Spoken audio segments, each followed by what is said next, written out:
warahmatullahi wabarakatuh. Selalu saja kita memuji Tuhan kita Allah, Zat yang paling pantas untuk dipuji, dicintai, ditunduki dan ditakuti. Satu-satunya Zat yang telah menciptakan, mengurus, mengawasi semua yang di langit, semua yang di bumi dan semua yang di kedalaman lautan. Ilmunya meliputi segala sesuatunya, tidak beranak dan tidak diperanakkan dan tidak ada sekutu bagian dalam setiap kegiatannya. Dia telah menggantungkan segala kebutuhan kita dengan kalimat sederhana dan penuh dengan berkah. Alhamdulillah. Maka sangat wajar di setiap awal aktivitas ataupun selesai dari aktivitas kita, kita selalu mengucapkan kalimat ini. Selanjutnya kita panjatkan salam hormat kita penuh dengan cinta, rindu, penghormatan kepada manusia terbaik yang telah dipilih oleh Sang Pencipta Allah menutup risalah kenabian dan kerasulan.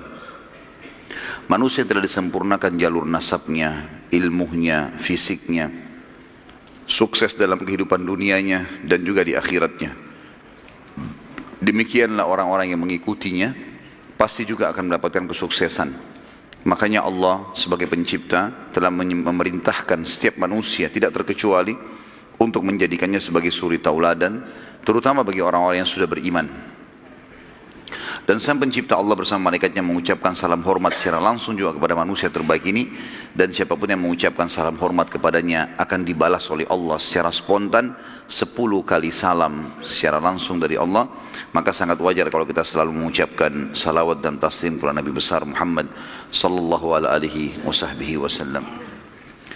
Melanjutkan bahasan sirah kita, semoga Allah berkahi. Setelah panjang lebar kita jelaskan tentang perang Hamrat Asad yang terjadi setelah perang Uhud dan juga pelajaran-pelajaran yang kita ambil dari perang Uhud yang sangat luar biasa. Berikut juga kaidah-kaidah syar'i yang bisa diambil dari kejadian Uhud dan Hamrat Asad.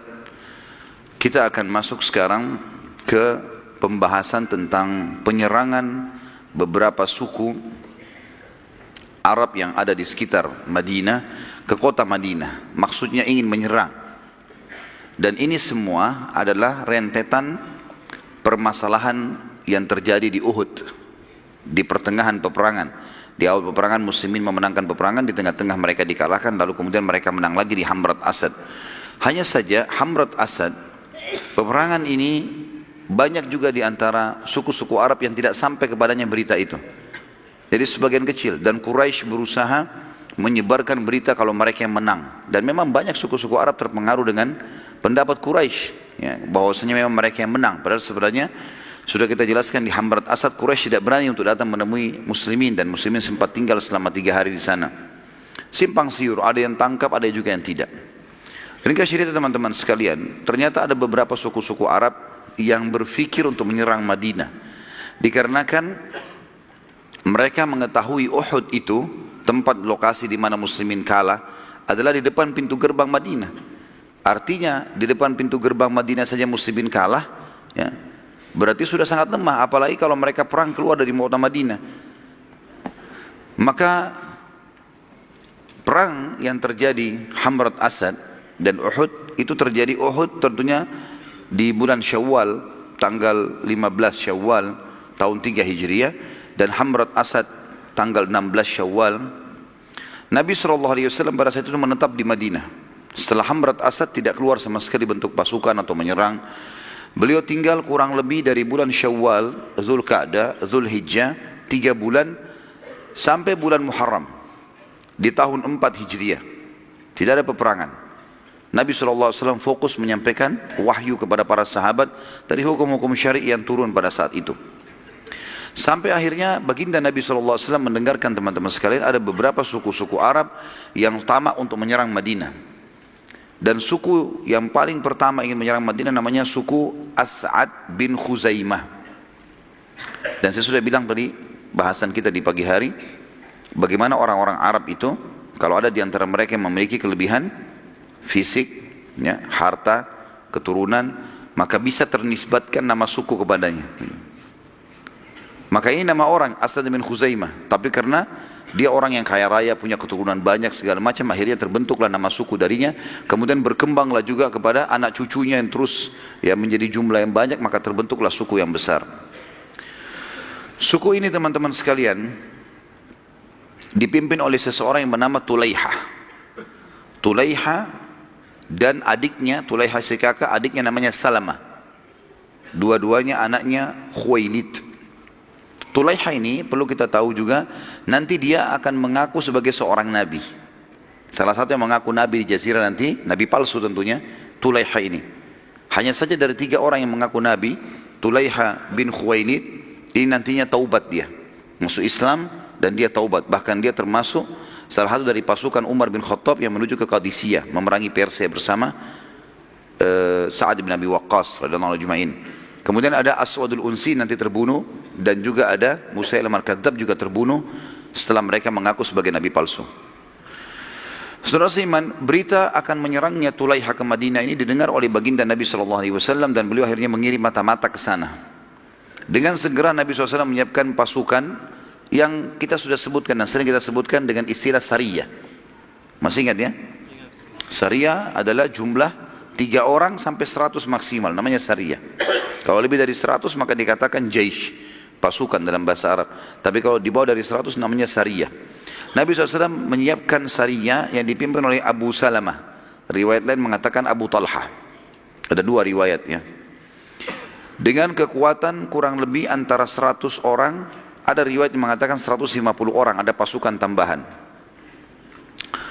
Mereka menyerang ke suku As'ad sebelum mereka atau suku As'ad menyerang Madinah.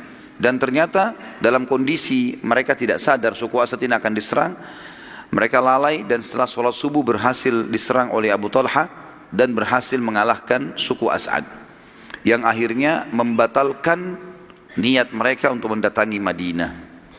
Dan tentu Abu Talha, yang lebih tepatnya kan ada 2 riwayat, ada Abu Salamah, tapi kita ambilnya riwayat yang paling kuat Abu Talha radhiyallahu anhu yang sempat terluka parah di perang Uhud. Itu diutus oleh Nabi SAW jadi pimpinan sini, dan dia pada saat pulang dari menyerang suku Asad ini dia pun mati terbunuh syahid dan lukanya di medan perang. Dan juga ulama mengeluarkan sebuah hukum, siapapun yang telah ikut berperang kemudian terluka di medan perang lalu dia pulang ke kampungnya atau ke kotanya dan dia mati kena luka, itu terhitung syahid. Walaupun dia tidak mati di kancah peperangan, karena lukanya menyebabkan dia mati, yang luka itu didapatkan di kancah peperangan. Yang kedua suku Hudzail. Kalau masih ingat tadi ada seseorang yang diutus oleh Quraisy untuk menakut-nakuti muslimin ya, itu dari suku Hudzail. Setelah perang Uhud, tepatnya bulan Muharram, juga masih di bulan Muharram, setelah selesai suku Asad tadi bin Khuzaimah dikalahkan, datanglah kepada Nabi SAW 2 suku Arab, namanya suku Adal dan Qara. Suku Adal dan Qara. Suku ini tidak terlalu dikenal karena suku yang cukup jauh dari di ujung Jazirah Arab, dekatnya di wilayah Najd, wilayah dekat negeri Syam. Mereka sempat datang kemudian meminta kepada Nabi SAW. Mereka pura-pura masuk Islam. Mereka datang, mereka syahadat di Madinah, berapa puluh orang gitu ya, tidak disebutkan jumlahnya, tapi ada di sejarah mengatakan antara 40 sampai 50 orang. Mereka lalu masuk Islam dan mereka meminta agar Nabi SAW mengutus beberapa orang sahabat penghafal Al-Quran untuk menemani mereka pergi ke sukunya gitu. Dan Nabi SAW mengutus 6 orang sahabat yang mulia. Yang pertama adalah Asim bin Thabit bin Abi Aqlah. Asim bin Thabit bin Abi Aqlah. Yang kedua Marthad bin Marthad Al-Ghanawi. Marthad bin Marthad Al-Ghanawi. Yang ketiga Khalid bin Al-Bukhair. Khalid bin Al-Bukhair. Yang keempat Khubayb bin Adi. Khubayb bin Adi. Nanti saya ulangi lagi. Yang kelima Zaid bin Ad-Dathinnah. Yang terakhir Abdullah bin Tariq. Abdullah bin Tariq. Jadi Asim bin Thabit bin Abi Al-Aqla, Marthad bin Abi bin Marthad, Marthad bin Marthad Al-Ghanawi, Khalid bin Bukhair, Khubayb bin Adi, Zaid bin Ad-Dathinnah, dan juga yang terakhir Abdullah bin Tariq radhiyallahu anhu majma'in. Semuanya ini penghafal Quran. Semua ini penghafal Quran dari sahabat Nabi ridwanullahi alaihim. Pada saat tiba melewati pemukiman suku Hudzail, ternyata kelompok ini kelihatan pengkhianatannya. Padahal mereka tadi sementara jalan mereka tunjukkan, mereka belajar sholat, mereka coba belajar baca Al-Quran setiap istirahat. Tapi begitu lewat di depan suku Hudzail, Kelihatan pengkhianatan mereka. Mereka cuma mau sahabat ini ikut sampai di situ. Dan suku Hudzail ini suku yang sangat dekat dengan Mekah. Nanti kita lihat suku ini nanti di pembebasan sebelum pembebasan atau kesepakatan Hudaybiyah, mereka jadi baik, mereka akan mengikuti menjadi partnernya Nabi SAW, jadi sekutunya Nabi. Tapi pada saat ini kita ceritakan di awal-awal Islam. Maka kedua suku tadi, Adal dan Qara ini menangkap sahabat yang 6, kemudian menyerahkan kepada Hudzail untuk menerima uang. Ini orang-orang dari Madinah muslimin, kami serahkan pada kalian. Bayar duit, kami tinggalkan. Dan Hudzail memang sudah menawarkan kepada Quraisy, hai Quraisy, kalau kami tawan orang Islam, apa kalian mau tebus? Ada kalau orang muslim dari Madinah kami tangkap, kami serahkan kalian, mau tebus nggak? Orang Quraisy bilang bawa, siapa saja. Dan kalau kalian bawa, kami bayar berapa saja untuk membalas dendam karena ada di antara mereka yang sempat terbunuh kerabatnya di perang Badr. Maka akhirnya suku Hudzail pun mengepung sahabat tadi. Waktu mereka pas diserahkan, tentu 6 orang ini tidak sempat diikat segala macam, tapi tiba-tiba saja suku Hudzail disuruh kepung, ambil deh, tangkap aja. Dari 6 orang sahabat ini teman-teman sekalian, ada 3 orang yang menolak untuk menyerahkan diri. Itu adalah Asim, yang tadi yang pertama kita sebutkan, Marthad, dan Khalid bin Al-Bukair.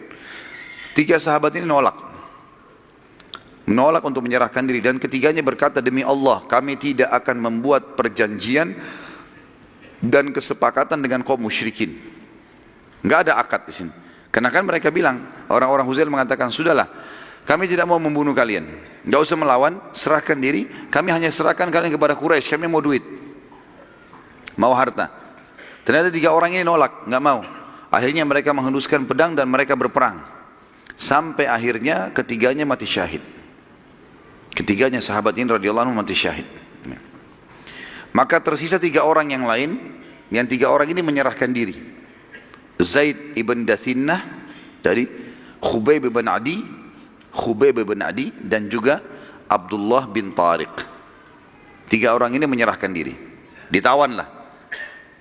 Hudzail membayar kepada 2 suku tadi, Adi dan Qara ini.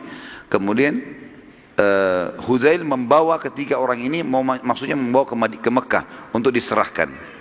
Pada saat tiba di lokasi namanya lintasan Zahran, artinya sebuah padang pasir sering dilintasi oleh para kafilah-kafilah, Abdullah bin Tariq radhiyallahu anhu sempat melepaskan tali ikatan dan akhirnya dia melawan sendiri.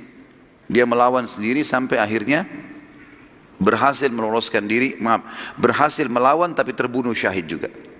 Jadi sekarang tinggal 2 sahabat. Tinggal Zaid ibn Dathinnah dan juga Khubayb bin Adi. Kedua sahabat ini dijual ke Mekah. Khubayb bin Adi radhiyallahu anhu dibeli oleh Hujair. Yang membeli dia Hujair ibn Ahab atau ibn Ihab At-Tamimi. Siapa Hujair ini teman-teman sekalian yang membeli Khubayb? Hujair adalah saudaranya Al-Harith bin Amir bin Naufal.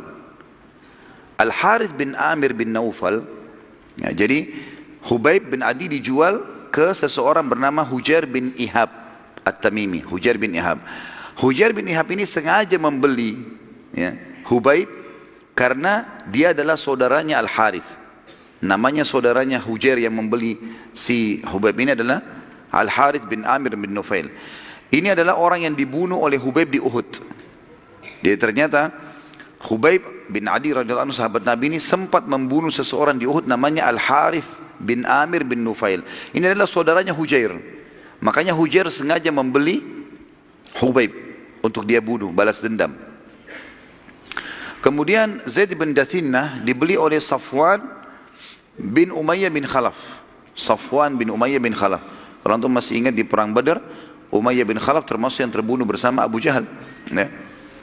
Dan anaknya Umayyah bin Khalaf namanya Safwan menjadi pengganti ayahnya jadi kepala suku di Mekah.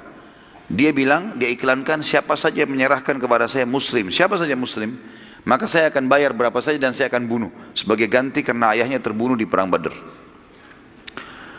Kedua sahabat ini akhirnya dibunuh dan keduanya mati syahid. Keduanya mati syahid.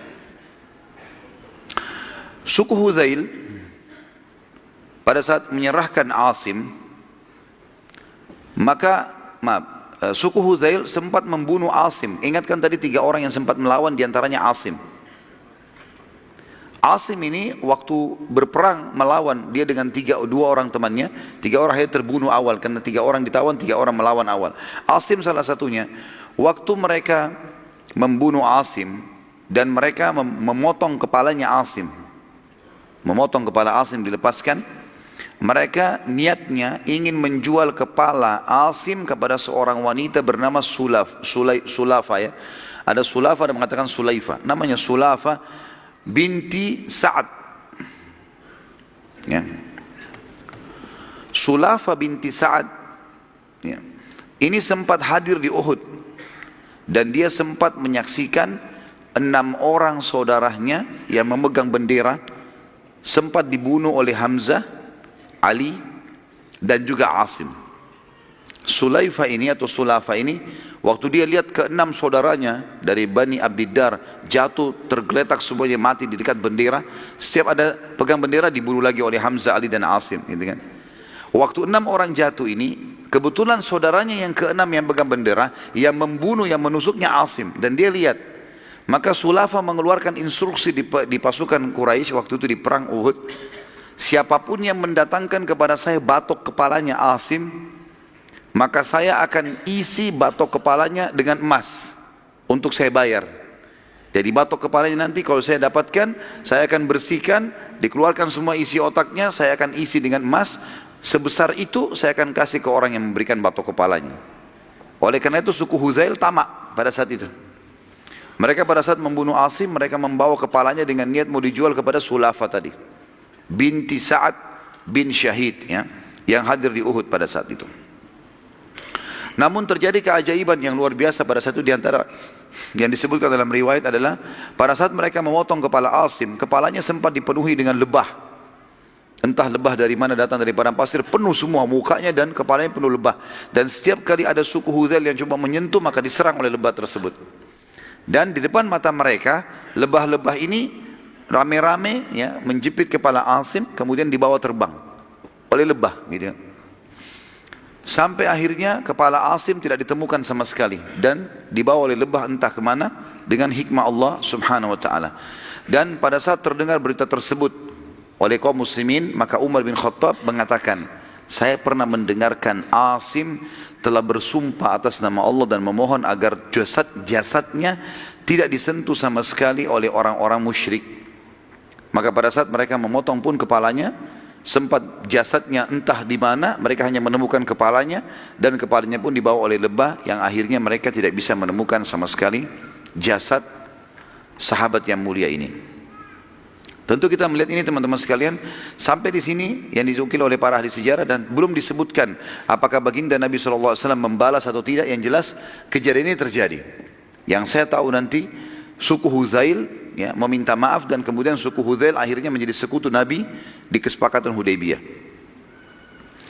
Yang ketiga, suku Sulaim, suku Ril, Zikwan, dan Usayyah. Ada 4 suku Arab, suku Sulaim, suku Ri'il ya. Ri'il ini salah satu suku Arab juga ya.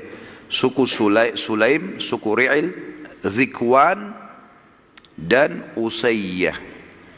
Ini 4 suku, Sulaim, Ri'il, Zikwan, dan Usayyah. Datang seseorang di Madinah, teman-teman sekalian, yang bernama Amir bin Malik. Amir bin Malik ini, tentu tadi itu nama-nama suku, judulnya ya. Tapi kita masuk sekarang histori kisahnya. Ada seseorang datang ke Madinah bernama Amir bin Malik bin Ja'far. Amir bin Malik bin Ja'far ini pimpinan suku Amir bin Sa'sa'ah, salah satu suku Arab. Ia menemui Nabi SAW. Si Amir ini bin Malik bin Ja'far menemui Nabi SAW. Lalu Nabi memberikan hadiah sebagai tanda persahabatan. Masih kafir. Lalu kata Nabi SAW, saya enggak terima hadiah dari orang kafir. Saya enggak terima hadiah dari orang kafir. Tentu di sini Nabi SAW menerima hadiah umumnya walaupun dari orang kafir. Tapi khusus pada masa itu karena perang lagi genting-gentingnya, kemudian telah terjadi kasus tadi, sampai berita ke Nabi SAW tentang 6 orang sahabatnya dikhianati, maka beliau pun hati-hati. Beliau mengatakan, saya tidak terima hadiah dari orang kafir, kecuali kalau kau masuk Islam. Kalau kau masuk Islam tidak ada masalah, kau Muslim. Maka kata si Amir, saya enggak mau masuk Islam, saya tidak akan masuk Islam, tetapi kalau anda mau, saya akan coba ya menyebarkan agama anda yang di suku saya. Tapi dengan syarat, harus ada sahabat anda yang berangkat. Harus ada orang yang berangkat. Nabi SAW masih trauma dengan 6 orang yang dibunuh tadi. Sampai berita ke Nabi SAW.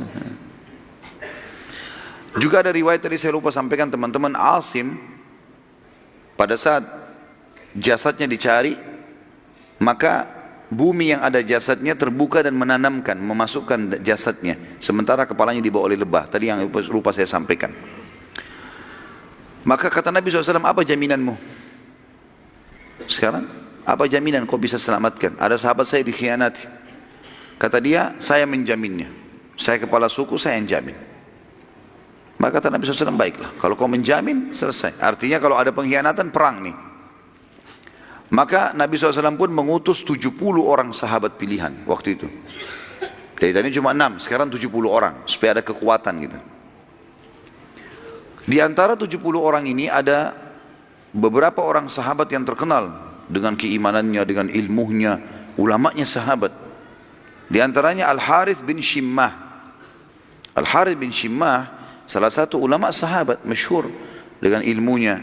Ini salah satunya, ada mungkin 6-7 orang ini diantaranya sahabat semua mulia tentu, tapi ini 7 orang, 6 orang ini orang-orang yang sangat tinggi ilmunya. Hafal 30 tahun, dan ini 70 orang memang penghafal Quran semuanya. Yang kedua, Haram bin Milhan. Haram bin Milhan. Jadi Al-Harith bin Shimmah, Haram bin Milhan, kemudian Urwa bin Asma As-Silmi. Al-Harith bin Shimmah, Haram bin Milhan, Urwa bin Asma As-Silmi. Kemudian yang keempat, Nafi' bin Badil. Nafi' bin Badil. Saya ulangi, kalau ada yang mau catat teman-teman sekalian, saya ulangi insyaAllah. Tapi niatnya dicatat bukan karena mau dapat buku ya. Dari sekarang sepakat dulu. Al-Harith bin Shimmah yang pertama, kemudian Haram bin Milhan, kemudian Urwa bin Asma As-Silmi, Urwa bin Asma As-Silmi, kemudian Nafi' bin Badil bin Waraqah. Nafi' bin Badil bin Waraqah, dan juga Amir bin Fuhairah. Ini kurang lebih di antara 70 ada 4 atau 5-6 orang ini ya. Al-Harith bin Shimmah, Haram bin Milhan, Urwa bin Asma As-Silmi, Nafi' bin Badil bin Waraqah, dan Amir bin Fuhairah. Pada saat mereka tiba di pemukiman suku Sulaim, ternyata terjadi lagi pengkhianatan. Si Amir tadi bin Malik, kepala suku Sa'sa', kepala suku Amir bin Sa'sa', berkhianat. Dia mengajak 4 suku yang merupakan sekutu dia, yaitu tadi yang kita sudah sebutkan di awal judul kita, suku Sulaim, suku Ri'il, suku Zikwan, dan suku Usayyah, untuk membunuh para sahabat. Dan mereka melakukan sampai akhirnya ke 70 sahabat berusaha melawan dan terbunuh 69. Mati syahid semuanya. Dan yang lolos cuma 1 orang. Yang lolos adalah Amir bin Umayyah Ad-Damiri. Amir bin Umayyah Ad-Damiri. Dan ini mereka terbunuh di sebuah lokasi namanya Bi'ir Ma'unah. Bi'ir Ma'unah, sumur Ma'unah. Nanti akan kita jelaskan ada penyerangan Nabi SAW ke lokasi ini. Bagaimana mereka dihukum oleh Nabi SAW karena membunuh 69 sahabatnya. Jadi nama lokasinya Bi'ir Ma'una, dan yang tersisa adalah Amir bin Umayyah Ad-Damiri. Dalam perjalanan menuju ke Madinah, Amir sempat menemukan 2 orang dari asal suku sang pengkhianat, Amir bin Malik bin Ja'far As-Sa'sa' tadi. Yang sempat memberikan jaminan Nabi kan, namanya Amir bin Malik kan. Saya jamin, tidak ada masalah, saya kepala suku. Ternyata Amir, kepala suku tadi yang mengkhianat itu, sahabat juga yang sempat lolos namanya Amir. Sahabat si Amir ini, waktu dia menuju ke Madinah pulang, dia temukan ada 2 orang dari sukunya si Amir pengkhianat tadi. Lagi lewat. Maka sahabat yang mulia Amir bin Umayyah membunuh 2 orang itu. Sebagai balasan. Karena dia tahu ini dari suku Amir bin Sa'sa. Ini sama, pengkhianat juga ini. Dia pikir semua suku itu pasti pengkhianat. Padahal sebenarnya yang berkhianat cuma kepala sukunya saja. Pada saat Nabi SAW mendengar cerita tersebut, maka Nabi SAW berkata, wahai Amir, masalah kasus pengkhianatan kepala suku mereka, Amir tadi bin Malik, ini dianya yang salah. Dan yang akan kita hukum dia, berikut 4 suku yang mendukungnya tadi. Sulaim, Ri'il, Zikwan, ya, itu semua tadi kita hukum, itu yang kita hukum. Jadi 2 orang yang kamu bunuh, kita akan bayar diyahnya. Lihat bagaimana keadilan Islam ya. Padahal sudah terjadi pengkhianatan. Karena ada sahabat Nabi SAW membunuh dengan tidak sengaja salah, maka Nabi SAW mau membayar itu. Lalu Nabi SAW sempat melakukan pada saat itu kunut nazilah sebulan. Subuh, duhur, asar, maghrib, isya membaca kunut. Semuanya memohon kepada Allah agar keempat suku ini dibinasakan oleh Allah selama sebulan penuh. Dan di sini keluar sebuah hukum tentang adanya kunut nazilah, di mana pada saat muslimin terdesak, ada masalah yang mereka hadapi, mereka boleh memohon kepada Allah agar diberikan kemenangan. Dan pada saat itu Allah Subhanahu wa taala mengabulkan doa Nabi SAW sehingga keempat suku itu terkutuk dan mereka akhirnya banyak yang binasa dan ditimpa banyak penyakit. Ya. Tersisa sekarang teman-teman sekalian, pada saat Nabi SAW mau membayar dia 2 orang dari suku Amir yang dibunuh oleh Amir tadi sahabat ini, maka beliau pikir kalau dikirim diyahnya ke sana, nanti bisa dibunuh lagi sahabat. Bagaimana caranya? Dicarilah di Madinah suku Madinah yang merupakan sekutunya suku Amir bin Sa'sa. Siapa? Ditemukan suku Yahudi, namanya suku Nadir. Dan kita sudah pernah sebutkan ada 3 suku di Madinah, Yahudi, Qainuqa, Nadir dan Quraidah. Suku Nadir teman-teman adalah sekutunya suku Amir bin Sa'sa. Nabi SAW ingin niat memberikan diyahnya 2 orang yang terbunuh ini kepada Bani Nadir, nanti mereka yang kasih kepada suku Amir, supaya jangan lagi ada sahabat yang dibunuh gitu. Pada saat itu Nabi SAW mendatangi sendiri pemukiman suku Nadir, mendatangi sendiri pemukiman suku Nadir dan menyampaikan hajatnya. Kalau kami telah terjadi begini dan begitu dan kami akan menitipkan diyahnya, tolong selesaikan. Ternyata suku Nadir pada saat itu mengatakan baiklah, kami akan terima, gitu kan. Kami akan terima. Tapi kamu tunggu sebentar hai Muhammad. Waktu itu Nabi SAW lagi kebetulan di jalan pemukiman mereka, karena zaman dulu setiap suku punya benteng sendiri.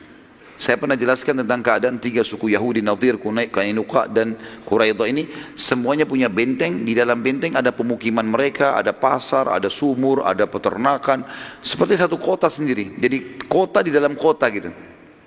Suku Nadir waktu Nabi SAW datang ke sana mau mengantarkan diyah denda 2 orang yang dibunuh oleh sahabat tadi, disuruh tunggu oleh orang-orang Yahudi. Dan Nabi SAW menunggu di salah satu rumah mereka, ditemani waktu itu oleh Abu Bakar, Umar, ya, sahabat-sahabat Nabi yang mulia, Ali bin Abi Thalib. 3 orang sahabat ini mendampingi Nabi SAW. Dan Nabi duduk bersandar di salah satu rumah mereka. Ternyata orang-orang Yahudi berkata satu sama yang lain, sungguh kalian tidak akan pernah mendapatkan kesempatan untuk membunuh Muhammad lebih baik daripada ini.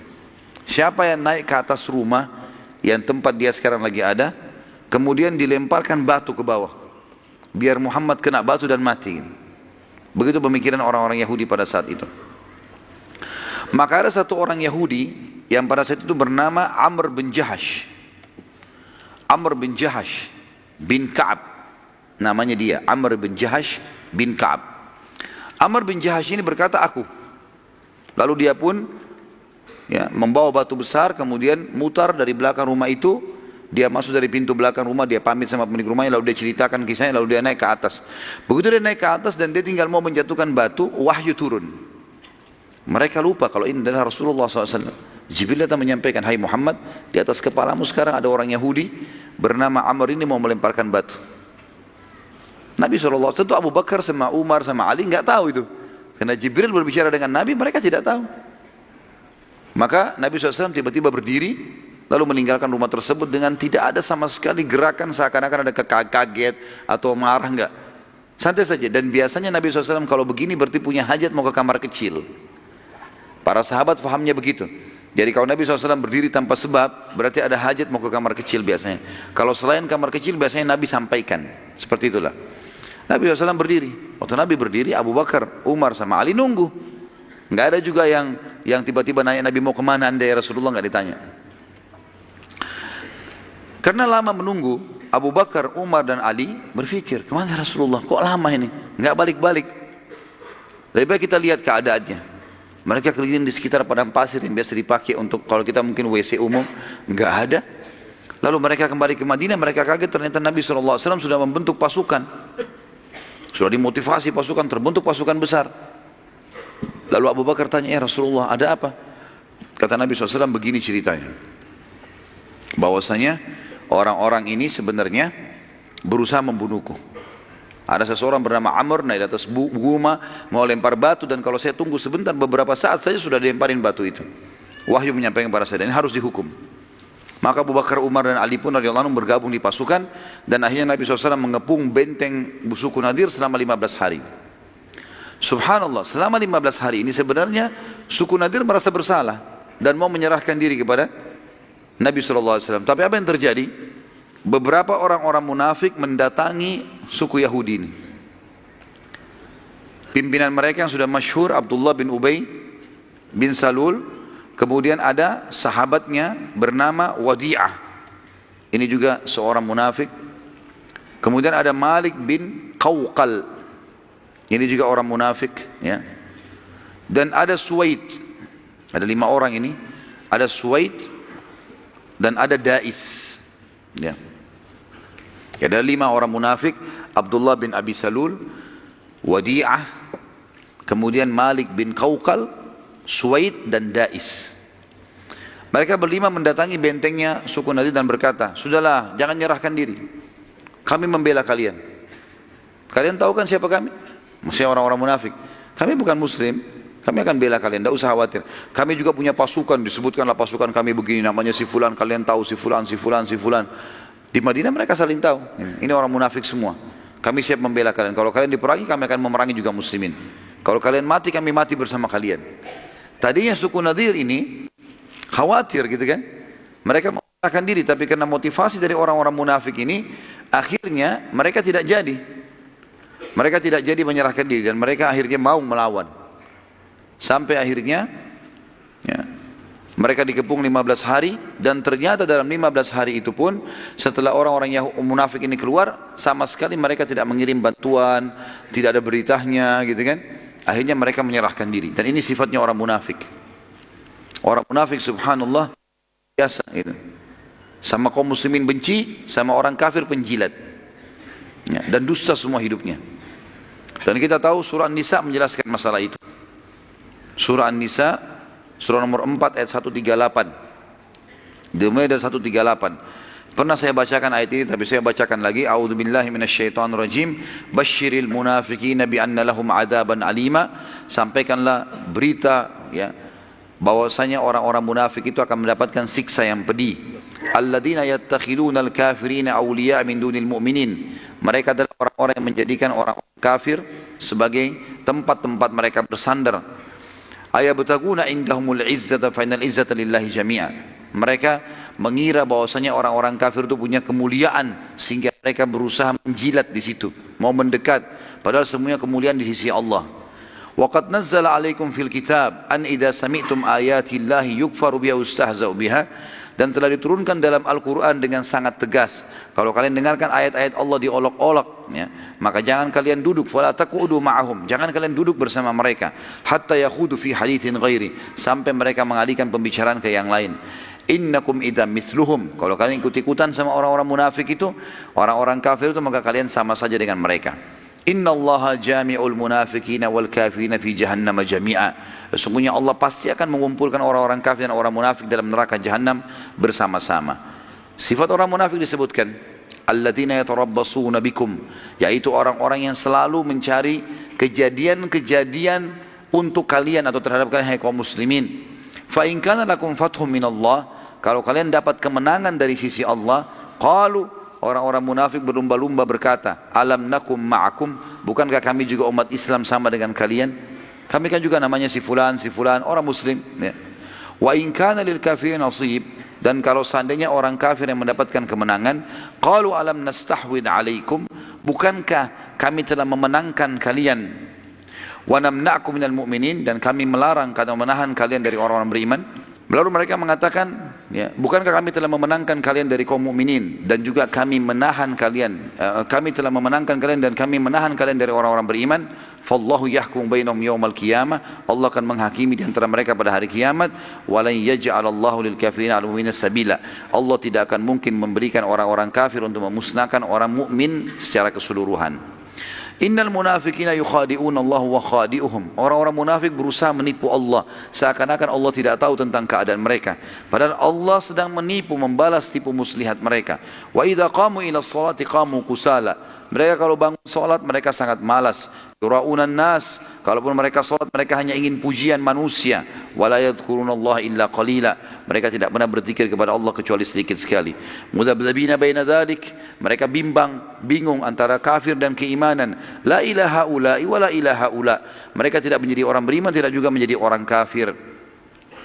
Wa may yudlilillahu falan tajid lahu sabila, siapa yang telah Allah sesatkan maka kalian tidak akan dapatkan petunjuk baginya. Lalu kemudian sebagai penutup teman-teman, dan kita break untuk sholat dulu insyaAllah. Ternyata di sini semua yang mereka sampaikan kepada orang-orang Yahudi bohong dan dusta. Tidak ada dukungan, juga tidak ada bantuan dari mereka, yang akhirnya Allah Azza wa Jal memasukkan rasa takut dalam hati suku Nadir, dan mereka meminta perdamaian dengan Nabi sallallahu alaihi wasallam. Dan insyaallah kita akan sampaikan atau lanjutkan sebentar lagi bahasan kita. Subhanakallahumma bihamdika asyhadu an la ilaha illa anta astaghfiruka wa atubu ilaik. Wassalamualaikum warahmatullahi wabarakatuh. Assalamualaikum warahmatullahi wabarakatuh. Alhamdulillah, wassalatu wassalamu ala rasulillah. Segala puji bagi Allah subhanahu wa ta'ala, juga salawat dan taslim kepada Nabi besar Muhammad sallallahu alaihi wasallam. Tadi kita sudah sampai masalah suku Nadir di mana mereka akhirnya menyerahkan diri kepada baginda Nabi SAW setelah 15 hari dikepung. Dan setelah ternyata terbukti kebohongan orang-orang munafik yang katanya mau membela mereka. Dan memang ini sudah menjadi sebuah tradisi dari orang-orang munafikin, mereka selalu memusuhi Islam dan mereka selalu menjilat dan menipu orang-orang kafir. Juga sudah kita bacakan beberapa ayat Al-Quran dalam surah An-Nisa yang menjelaskan masalah ciri-ciri khasnya orang-orang munafik itu. Di antara suku Nadir pada saat mereka menyerahkan diri, mereka tadinya minta damai. Tadinya Nabi SAW sebenarnya cuma minta si Amr saja yang bawa batu di atas rumah itu serahkan ke kami. Mereka nggak mau. Karena nggak mau akhirnya semua suku dikepung. Kalau mereka serahkan maka selesai urusannya. Orang itu yang dihukum. Tapi ini tidak. Maka akhirnya dikepung semua. Dan mereka sampai menyerahkan diri pun tidak mau menyerahkan si orang yang niat mau membunuh tadi. Maka Nabi SAW mengatakan, saya hanya akan sepakat dengan kalian kalau kalian tunduk dengan hukumku. Maka mereka pun sepakat dan Nabi SAW menyetujui syarat-syarat atau menulis syarat-syarat, dan diantara syaratnya Nabi SAW adalah mereka harus meninggalkan Madinah dan mereka tidak boleh membawa apapun kecuali unta mereka saja, ya. Maaf, mereka boleh membawa apa saja yang mampu diangkat oleh unta mereka. Yang lain tidak bisa, kayak rumah, kebun-kebun tentu tidak bisa. Mereka hanya bisa membawa apa yang mampu diangkat oleh untahnya. Dan diantara suku Nadir ada yang masuk Islam, 2 orang Yahudi, Yamair bin Amr bin Ka'ab, Yamair bin Amr bin Ka'ab radhiyallahu anhu, dan juga Abu Sa'ad bin Wahab. Yamair bin Amr bin Ka'ab dan Abu Sa'ad bin Wahab. Sehingga akhirnya Nabi SAW mengembalikan harta mereka, karena mereka masuk Islam, dikembalikan semua apa yang tadi diambil oleh Nabi SAW. Harta suku Nadir dibagi oleh baginda Nabi SAW kepada seluruh muhajirin yang pertama masuk Islam dari Mekah, dan dari orang Ansar diberikan 2 orang saja, Sahal bin Hunayf dan Syammah bin Kharashah. atau Abu Dujana. Dua orang sahabat Nabi dapat ghanimah dari orang-orang Ansar, cuma dua orang, Sahal bin Hunayf dan Syammah bin Kharasha atau Abu Dujana. Kejadian ini terjadi teman-teman sekalian di bulan Rabiul Awal tahun 4 Hijriah. Karena tadi kan Nabi SAW istirahat tidak perang setelah kejadian Hamrat Asad sampai bulan Muharram di tahun 4 Hijriah. Lalu terjadilah beberapa suku-suku Arab sampai akhirnya suku Nadir ini yang dikeluarkan dari kota Madinah. Dan Allah Subhanahu wa taala mengekalkan dalam Al-Qur'an cerita tentang pengusiran suku Nadir dari Madinah dan pengkhianatan mereka ini. Dalam surah Al-Hasyr, lengkap satu surah itu turun untuk mereka. 24 ayat. Dan bagi teman-teman yang mau menghafal surah-surah untuk menambah hafalan surah, termasuk surah ini mulia ini. Karena surah ini tidak panjang 24 ayat dan menceritakan tentang kejadian mereka. Saya akan bacakan A'udzubillahi minasyaitonirrajim, surah Al-Hasyr, surah nomor 59 ayat 1 sampai ayat 24. Sabbaha lillahi ma fis samawati wa ma fil ardi wa huwal azizul hakim. Telah bertasbih kepada Allah semua yang ada di langit dan di bumi, dan dialah yang maha perkasa lagi maha bijaksana. Ayat ini turun kejadian pengusiran suku Nadir pada saat mereka dikepung 15 hari itu. Lalu Allah mengatakan, huwallazi akhrajal ladzina kafaru min ahlil kitab min diyarihim li awwalil hasyr ma dhanantum an yakhruju wa dhannu annahum mani'atuhum husunuhum min Allah fa'atahumullahu min haitsu lam yahtasibu wa kadzaba fi qulubihim ar-ru'b yukhribuna buyutahum bi aydihim wa aydil mu'minina fa'tabiru ya ulil absar. Dialah Allah yang telah mengeluarkan orang-orang kafir dari ahli kitab, dari kampung-kampung mereka, maksudnya benteng mereka, pada saat pengusiran yang pertama. Yang dimaksud adalah orang-orang Bani Nadir, karena mereka yang mula-mula dikumpulkan dan diusir dari kota Madinah. Kalian sempat menyangka, hai muslimin, bahwasanya mereka tidak akan keluar, dan mereka pun yakin bahwasanya benteng-benteng mereka dapat mempertahankan mereka dari siksa Allah. Maka Allah mendatangkan kepada mereka hukuman dari arah yang mereka tidak sangka-sangka, dan Allah memasukkan ketakutan dalam hati mereka. Mereka merusak rumah-rumah mereka dengan tangan-tangan mereka sendiri dan tangan orang-orang mukmin. Maka ambillah pelajaran dari kejadian itu, hai orang-orang yang mempunyai wawasan atau akal. Jadi ayat ini, ayat nomor 2 ini yang paling tegas menjelaskan masalah keadaan mereka. Jadi waktu Nabi SAW mengatakan kalian harus diusir dari Madinah, sepakat keluar, kalau enggak dibunuh.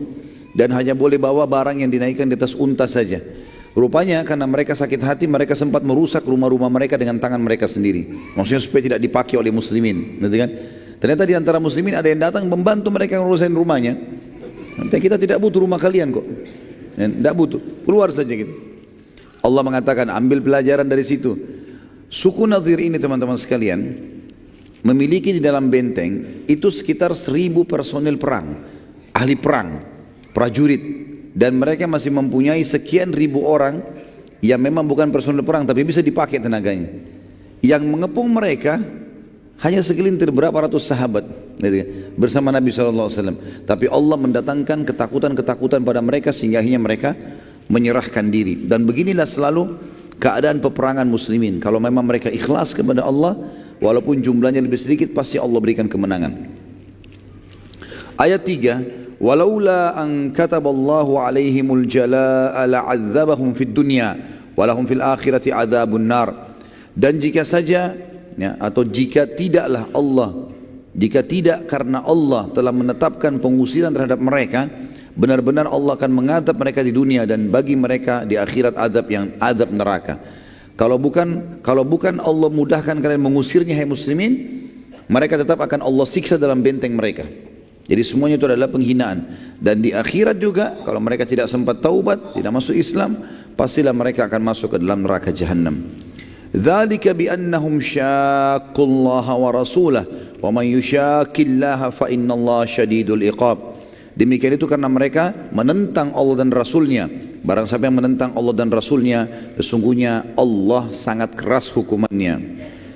Ma qata'tum min linatin aw taraktumuha qa'imatan ala usuliha aw taraktumuha qa'imatan ala usuliha fa biidnillahi wa liyukhziyal fasiqin. Apa saja yang kalian tebang dari pohon-pohon kurma milik orang-orang kafir, atau yang kalian biarkan tumbuh berdiri di atas pokoknya, maka semua itu dengan izin Allah, dan karena Dia hendak memberikan kehinaan kepada orang-orang fasik. Perlu kita ketahui teman-teman sekalian, di luar bentengnya Bani Nadhir, karena dalam benteng kalau mereka tanam kebun kurma maka habis tempat, mereka butuh tempat tinggal, maka mereka beli atau beli tanah-tanah di sekitar Madinah di luar benteng, dijadikan kebun-kebun, dan luas sekali kebun-kebunnya orang-orang Nadhir ini. Waktu mereka orang-orang Yahudi ciri khasnya suka sekali dengan harta. Mereka lebih cinta hartanya daripada diri mereka, keluarga mereka sendiri. Orang Yahudi siap mengorbankan istrinya, yang penting hartanya nggak hilang. Ya. Anak-anaknya juga siap, nggak ada masalah, yang penting jangan hartanya. Ya. Makanya Allah Subhanahu Wa Taala menyebutkan tentang sifat mereka buruk sekali tentang cintanya terhadap dunia, gitu kan. Mereka berharap dipanjangkan umurnya, berharap mengumpulkan harta, seperti itulah. Yang jelas waktu itu salah satu titah Nabi SAW adalah tebang pohon-pohon kurmanya di depan matanya mereka, dan pohon kurma harta mereka yang paling mahal pada saat itu. Maka mereka waktu lihat, mereka sebarin berita, "Hai Muhammad, kenapa ketebang pohon-pohon? Bukankah agamamu melarang untuk menebang pohon?" Gitu kan. Karena kan Nabi SAW kalau kirim pasukan ini pesan, jangan bunuh perempuan, jangan bunuh anak-anak, ya, jangan tebang pohon-pohon, kan gitu. Jangan bunuh hewan-hewan, nggak ada hubungannya. Jangan rusak fasilitas umum, ada larangan. Tapi Allah khusus menyebutkan tentang masalah pengepungan Bani Nadhir. Kata Allah, apa saja yang kamu tebang dari pohon kurma. Ya, kalau antum tidak ikuti sebabnya tadi ini, mungkin tidak tahu apa yang dimaksud oleh Allah di sini kan. Tapi di sini ternyata Muslimin ada yang menebang pohon-pohon kurma, sehingga pada saat mereka lihat, mereka ketakutan orang Yahudi ini. Mereka takut hartanya hilang. Gara-gara ini salah satu faktor yang membuat akhirnya mereka menyerahkan diri. Apa saja yang kamu tebang, kata Allah, dari pohon kurma milik orang-orang kafir itu, atau yang kamu biarkan saja tidak ditebang di pokoknya, maka semua itu tetap dengan izin Allah, dan karena Dia hendak memberikan kehinaan kepada orang-orang kafir. Maksudnya biar mereka merasa kehilangan hartanya, Allah hinakan dengan itu. Kemudian di ayat ke-6-nya, wa ma afa Allahu ala rasulihi minhum fama aujaftum alaihi min khailin wala rikabin walakinna Allah yusallitu rusulahu ala man yasha wallahu ala kulli syai'in qadir. Dan apa saja harta rampasan fai, ma afa Allah. Jadi fai adalah istilah harta rampasan perang yang tidak ada perlawanan dari musuh, namanya fai. Dengan peperangan sehingga kita menang, namanya ghanimah, beda. Kalau fai punya hukum sendiri, ya, nanti kita akan jelaskan.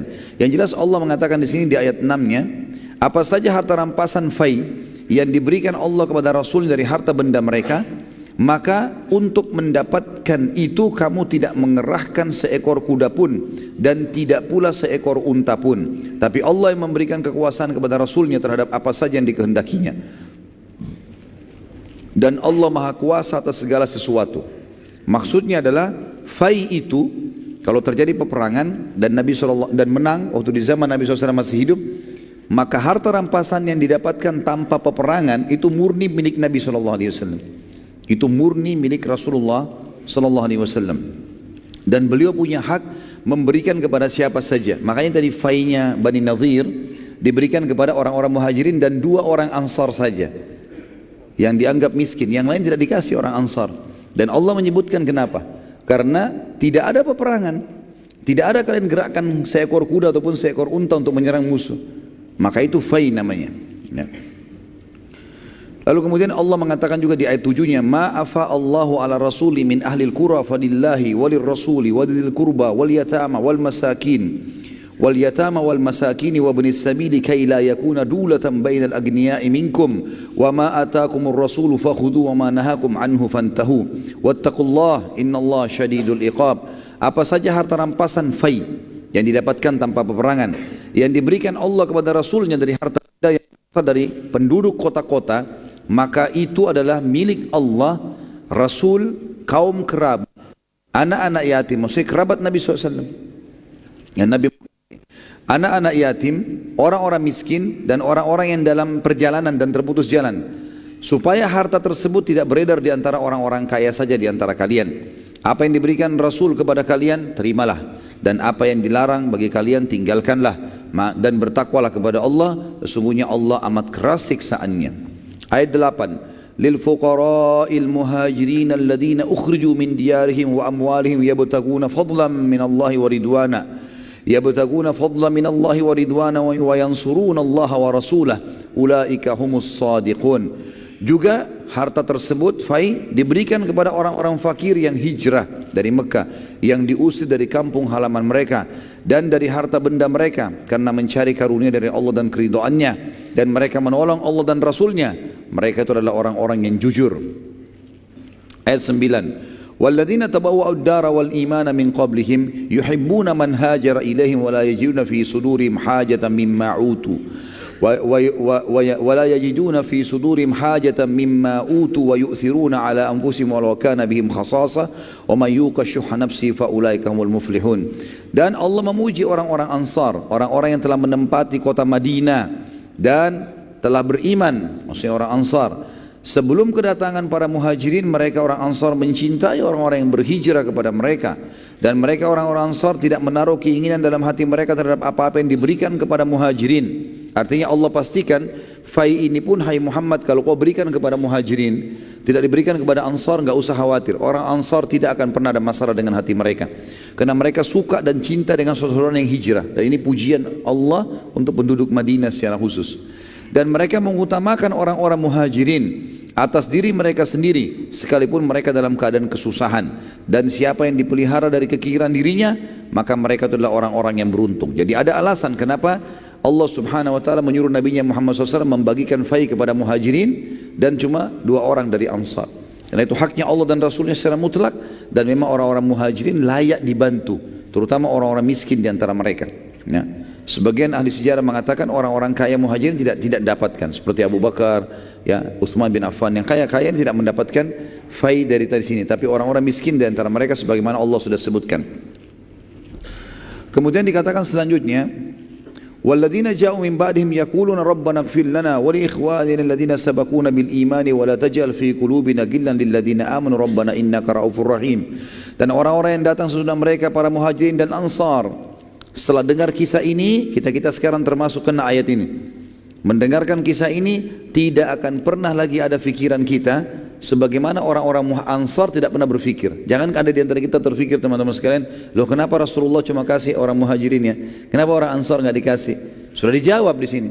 Jangan lagi kalian balas, jangan lagi bimbang dengan itu, tapi katakanlah.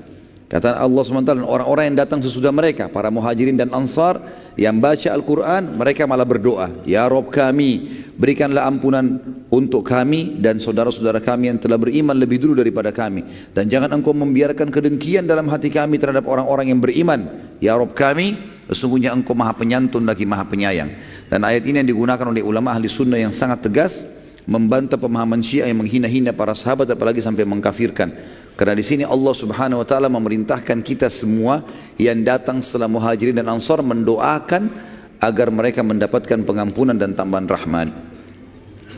Ayat 11, alam tara ilal ladzina nafaqu yaquluna li ikhwanihim alladhina kafaru min ahli alkitab la in ukhrijtum lanakhrujanna ma'akum wa la nuti'u fikum ahadan abada wala nuti'u fikum ahadan abada wa in qutiltum lanansurannakum wallahu yashhadu innahum lakadzibun. Ingatlah pada saat, ya, apakah kamu tidak memperhatikan, kata Allah, apakah kamu tidak memperhatikan orang-orang munafik yang telah berkata kepada saudara-saudara mereka dari orang kafir. Allah membongkar kedoknya 4 orang munafik tadi yang memberikan jaminan suku Nadhir, enggak apa-apa, enggak usah menyerahkan diri, kami akan tolong kalian. Allah bongkar kedok mereka. Apakah kamu tidak memperhatikan orang-orang munafik yang berkata kepada saudara-saudara mereka dari orang kafir, ahli kitab, di antara ahli kitab, sungguhnya jika kamu diusir, niscaya kami pun akan keluar bersama kalian, dan kami selama-lamanya tidak akan patuh kepada siapapun untuk menyusahkan kalian. Dan jika kamu diperangi, pasti kami akan membantu kalian. Dan Allah menyaksikan bahwa sungguhnya orang-orang munafik itu benar-benar pendusta. Ayat 12, la in ukhriju la yakhrujuna ma'ahum wa la in qutilu la yansurunahum wa la in nasaruhum la yuwallunnal adbara thumma la yunsarun. Sesungguhnya jika mereka diusir, orang-orang ahli kitab tadi, orang-orang munafik itu tidak akan keluar bersama mereka, tidak mau diusir juga. Dan sesungguhnya jika mereka diperangi, niscaya mereka tidak akan menolong. Sesungguhnya jika mereka menolong pun niscaya mereka akan berpaling lari ke belakang, kemudian mereka tidak akan mendapatkan pertolongan. Ayat 13, la antum ashaddu rahbatan fi sudurihim minallah dzalika bi annahum qaumun la yafqahun. Sesungguhnya kalian sekalian hai orang beriman, dalam hati mereka orang kafir dan orang munafik lebih ditakuti daripada Allah, dan yang demikian itu karena mereka adalah kaum yang tidak mengerti. Ayat 14, la yuqatilunakum jami'an illa fi quram sanatin aw min wara'i judur ba'suhum bainahum syadid tahsabuhum jami'an wa qulubuhum syatta dzalika bi annahum qaumun la yaqilun. Mereka tidak akan memerangi kalian hai orang-orang beriman dalam keadaan bersatu padu, kecuali dalam kampung-kampung yang berbenteng atau di balik tembok. Permusuhan di antara mereka orang-orang Yahudi dan orang munafik itu sangat hebat. Jangan kita kira bahwa mereka bersatu. Kalian kira mereka itu bersatu, sedangkan hati mereka sebenarnya berpecah belah. Yang demikian itu karena sungguhnya mereka adalah kaum yang tidak mengerti. Ayat 15, kamathalil ladzina min qablihim qariba dzaku wabala amrihim walahum adzabun alim. Mereka adalah seperti orang-orang Yahudi yang belum lama sebelum mereka telah merasai akibat buruk dari perbuatan mereka, dan bagi mereka azab yang pedih. Kalau antum masih ingat kisah tentang suku Bani Kainuqa, suku Kainuqa, yang pernah ada seorang sahabat belanja di pasar mereka, kemudian dipermalukan oleh satu tokoh Yahudi, orang Yahudi, ditaruh dicantolin besi tajam, lalu waktu sahabat itu berdiri tercobek bajunya. Ya, kemudian lewat seorang sahabat Nabi, dia dipermalukan muslimin, lalu kemudian dibunuh si Yahudi pemilik toko, lalu sahabatnya dibunuh, dikeroyoki satu pasar. Sahabat sempat melapor ke Nabi SAW, ya Rasulullah begini-begini. Maka Nabi bentuk pasukan dikepung suku Kainuqa. Nabi minta itu yang bunuh yang muslim dibunuh, serahkan kepada kami. Mereka enggak mau, dikepung, diusir dari Madinah. Allah sebutkan keadaan mereka orang-orang Nadir ini mirip dengan orang-orang Yahudi sebelumnya. Mereka lakukan kesalahan maka diusir juga gitu. Ayat 16-nya, kamathali syaitani idh qala lil insani kfur falamma kafara qala inni bari'um mink inni akhafullaha rabbal alamin. Bujukan orang-orang munafik kepada orang kafir itu seperti bujukan syaitan. Ketika dia berkata kepada manusia, kafirlah kamu, maka tak kala manusia itu kafir, ia berkata, sungguhnya aku berlepas diri dari kalian, karena sungguhnya aku takut kepada Allah, Rabb semesta alam. Jadi orang-orang kafir itu sebenarnya, termasuk di Indonesia di mana-mana, kalau mereka tahu orang-orang munafik itu sebenarnya hanya menjilat saja, ini Allah bongkar kedoknya kepada kita. Kita umat Islam tahu siapa mereka. Nah, statusnya muslim, tapi jauh dari agama, benci dengan Islam. Tidak ada di zaman Nabi SAW tidak ada munafik diberikan jabatan. Enggak pernah pimpin perang, enggak pernah diamanahkan kota Madinah, enggak pernah Nabi suruh kumpulin zakat, enggak pernah apa. Nabi enggak pernah libatin mereka. Tapi Nabi sampaikan ke sahabat, ini orang-orang begini cirinya. Nanti setelah pembebasan kota Mekah kita lihat bagaimana Allah beberkan mempermalukan orang-orang munafik luar biasa. Sampai namanya Nabi sebut, si fulan munafik, si fulan munafik, si fulan munafik. Nabi sebut. Seperti itulah ya. Yang jelas orang-orang kafir kalau tahu ayat-ayat ini mereka pasti tahu tidak boleh mereka bekerjasama dengan umat Islam yang menjilat mereka, karena pasti orang munafik. Orang muslim yang sejati tidak bakal kerjasama sama orang kafir dalam masalah-masalah seperti itu. Dikatakan di sini di ayat 17-nya, fakana akibatuhuma annahuma finnari khalidaini fiha wa dzalika jazaa'udz zalimin. Maka kesudahan keduanya, orang kafir dan orang munafik, pasti masuk ke neraka. Mereka kekal di dalamnya, demikianlah balasan bagi orang-orang zalim. Ayat 18, ya ayyuhalladzina amanu taqullaha wal tanzur nafsum ma qaddamat lighad wattaqullah innallaha khabirum bima ta'malun. Hai orang beriman, bertakwalah kepada Allah, patuhlah terhadap perintahnya, tinggalkan larangannya, dan hendaklah setiap diri memperhatikan apa yang dia perbuat untuk hari esoknya, maksudnya akhiratnya, dan bertakwalah kepada Allah, sungguhnya Allah mengetahui apa yang kalian kerjakan. Ayat 19, وَلَا تَكُونُوا كَالَّذِينَ نَسُوا اللَّهَ فَأَنْسَاهُمْ أَنفُسَهُمْ أُولَٰئِكَ هُمُ الْفَاسِقُونَ. Jangan kalian menjadi seperti orang-orang yang lupa kepada Allah, tidak mau mengenal Allah, tidak mau belajar, tidak mau mengetahui ya, halal haramnya Allah, lalu Allah menjadikan mereka lupa kepada diri mereka sendiri. Mereka itulah orang-orang yang fasik. Ayat 20, la yastawi ashabun nari wa ashabul jannah humul faizun. Tidak akan pernah sama keadaan penghuni-penghuni neraka dengan penghuni-penghuni surga. Ketahuilah Penghuni-penghuni surga, kata kuncinya patuh di dunia. Beriman pada Allah, nikmati halal, tinggalkan haram. Kerjakan perintah, tinggalkan larangan. Tidak akan sama antara penghuni neraka dengan penghuni surga. Penghuni surga itu adalah orang-orang yang beruntung. Ayat 21. Lau anzalna hadzal Qur'ana ala jabalin lara'aitahu khashi'an mutasaddian min khasyatillah wa tilkal amthalu nadribuha lin-nasi la'allahum yatafakkarun. Kalau sekiranya Al-Qur'an ini maknanya adalah masih banyak orang yang ragu dengannya, tidak mau membaca, tidak mau menghafal, tidak mau memahami, tidak mau mengamalkan. Ketahuilah, Al-Quran yang kami turunkan ini, kalau diturunkan di atas sebuah gunung yang kokoh, pasti kamu akan melihat gunung itu tunduk terbelah, terpecah belah, disebabkan ketakutannya dengan firman Allah di situ. Karena Allah, perkataan Allah.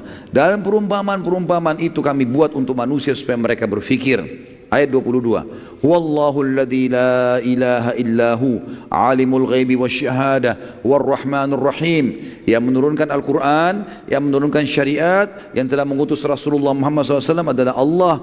Tidak ada Tuhan selain Dia. Yang mengetahui yang gaib dan yang nyata. Dialah yang maha pemurah lagi maha penyayang. Ayat 23. Wallahu alladzi la ilaha illa huwal malikul quddusus salamul mu'minul muhaiminul azizul jabbarul mutakabbir. Subhanallahi amma yusyrikun. Dialah Allah yang tidak ada Tuhan selain Dia. Satu-satunya Raja yang maha suci, yang maha sejahtera. Yang suci artinya tidak ada sama sekali hal-hal yang negatif. Allah ciptakan baik dan buruk, Allah selalu baik. Jujur dan dusta, Allah selalu jujur, makanya dusta dilarang. Ya. Pelit dan dermawan, Allah selalu dermawan, Allah selalu memberi, penyantun. Dan pelit dilarang, makanya Allah tidak mau, Allah ciptakan dan Allah larang untuk itu, supaya jadi penguji bagi hamba-hambanya. Itu namanya maha suci. Maha sejahtera, sejahtera artinya tidak pernah habis stoknya. Kalau orang, teman-teman sekalian, punya gaji, kalau mau beli apa-apa tunggu akhir bulan gaji dulu, atau tunggu pendapatan, atau tunggu keuntungan dagang, ini belum sejahtera. Sejahtera itu apa yang terlihat di benaknya langsung dia bisa beli dan tidak pernah habis. Baru kita katakan hidupnya sejahtera. Tapi tentu tidak sama Allah dengan makhluknya. Allah maha sejahtera, yang mengaruniai keamanan, yang maha memelihara dan maha perkasa. Bayangkan kalau alam semesta ini tidak dipelihara, bagaimana kacaunya ini, ya. Bagaimana dengan populasinya, kadar airnya, kadar udaranya, segala macam, luar biasa. Bagaimana Allah SWT merawatnya gitu. Saya subhanallah tadi siang duduk sama istri saya di restoran, kemudian pinggir laut. Saya sempat bilang, coba lihat bagaimana kuasanya Allah. Air ini siapa yang mengatur kadarnya, suaranya, kemudian langit dengan awannya, dengan mataharinya, udaranya. Ada yang bisa mengaku yang menciptakannya? La ilaha illallah. Allah sudah kasih kata kuncinya. Dan kita kalau mengikuti syariat Allah, kita lebih yakin lagi, oh ternyata betul ini yang benar.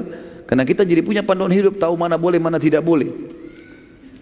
Dia maha perkasa. Semua kekuatan makhluk, kata para ulama tafsir, kalau dipertemukan, maka semua itu hanya bagian kecil dari kekuatan Allah sang perkasa. Kalau semua manusia digabungkan kekuatannya, bagaimana powernya? Bagaimana kalau singa satu kuat? Kalau 1000 singa, kalau semua singa digabungkan, bagaimana kekuatannya? Pohon, semuanya ini alam semesta, api, air, udara punya kekuatan, power.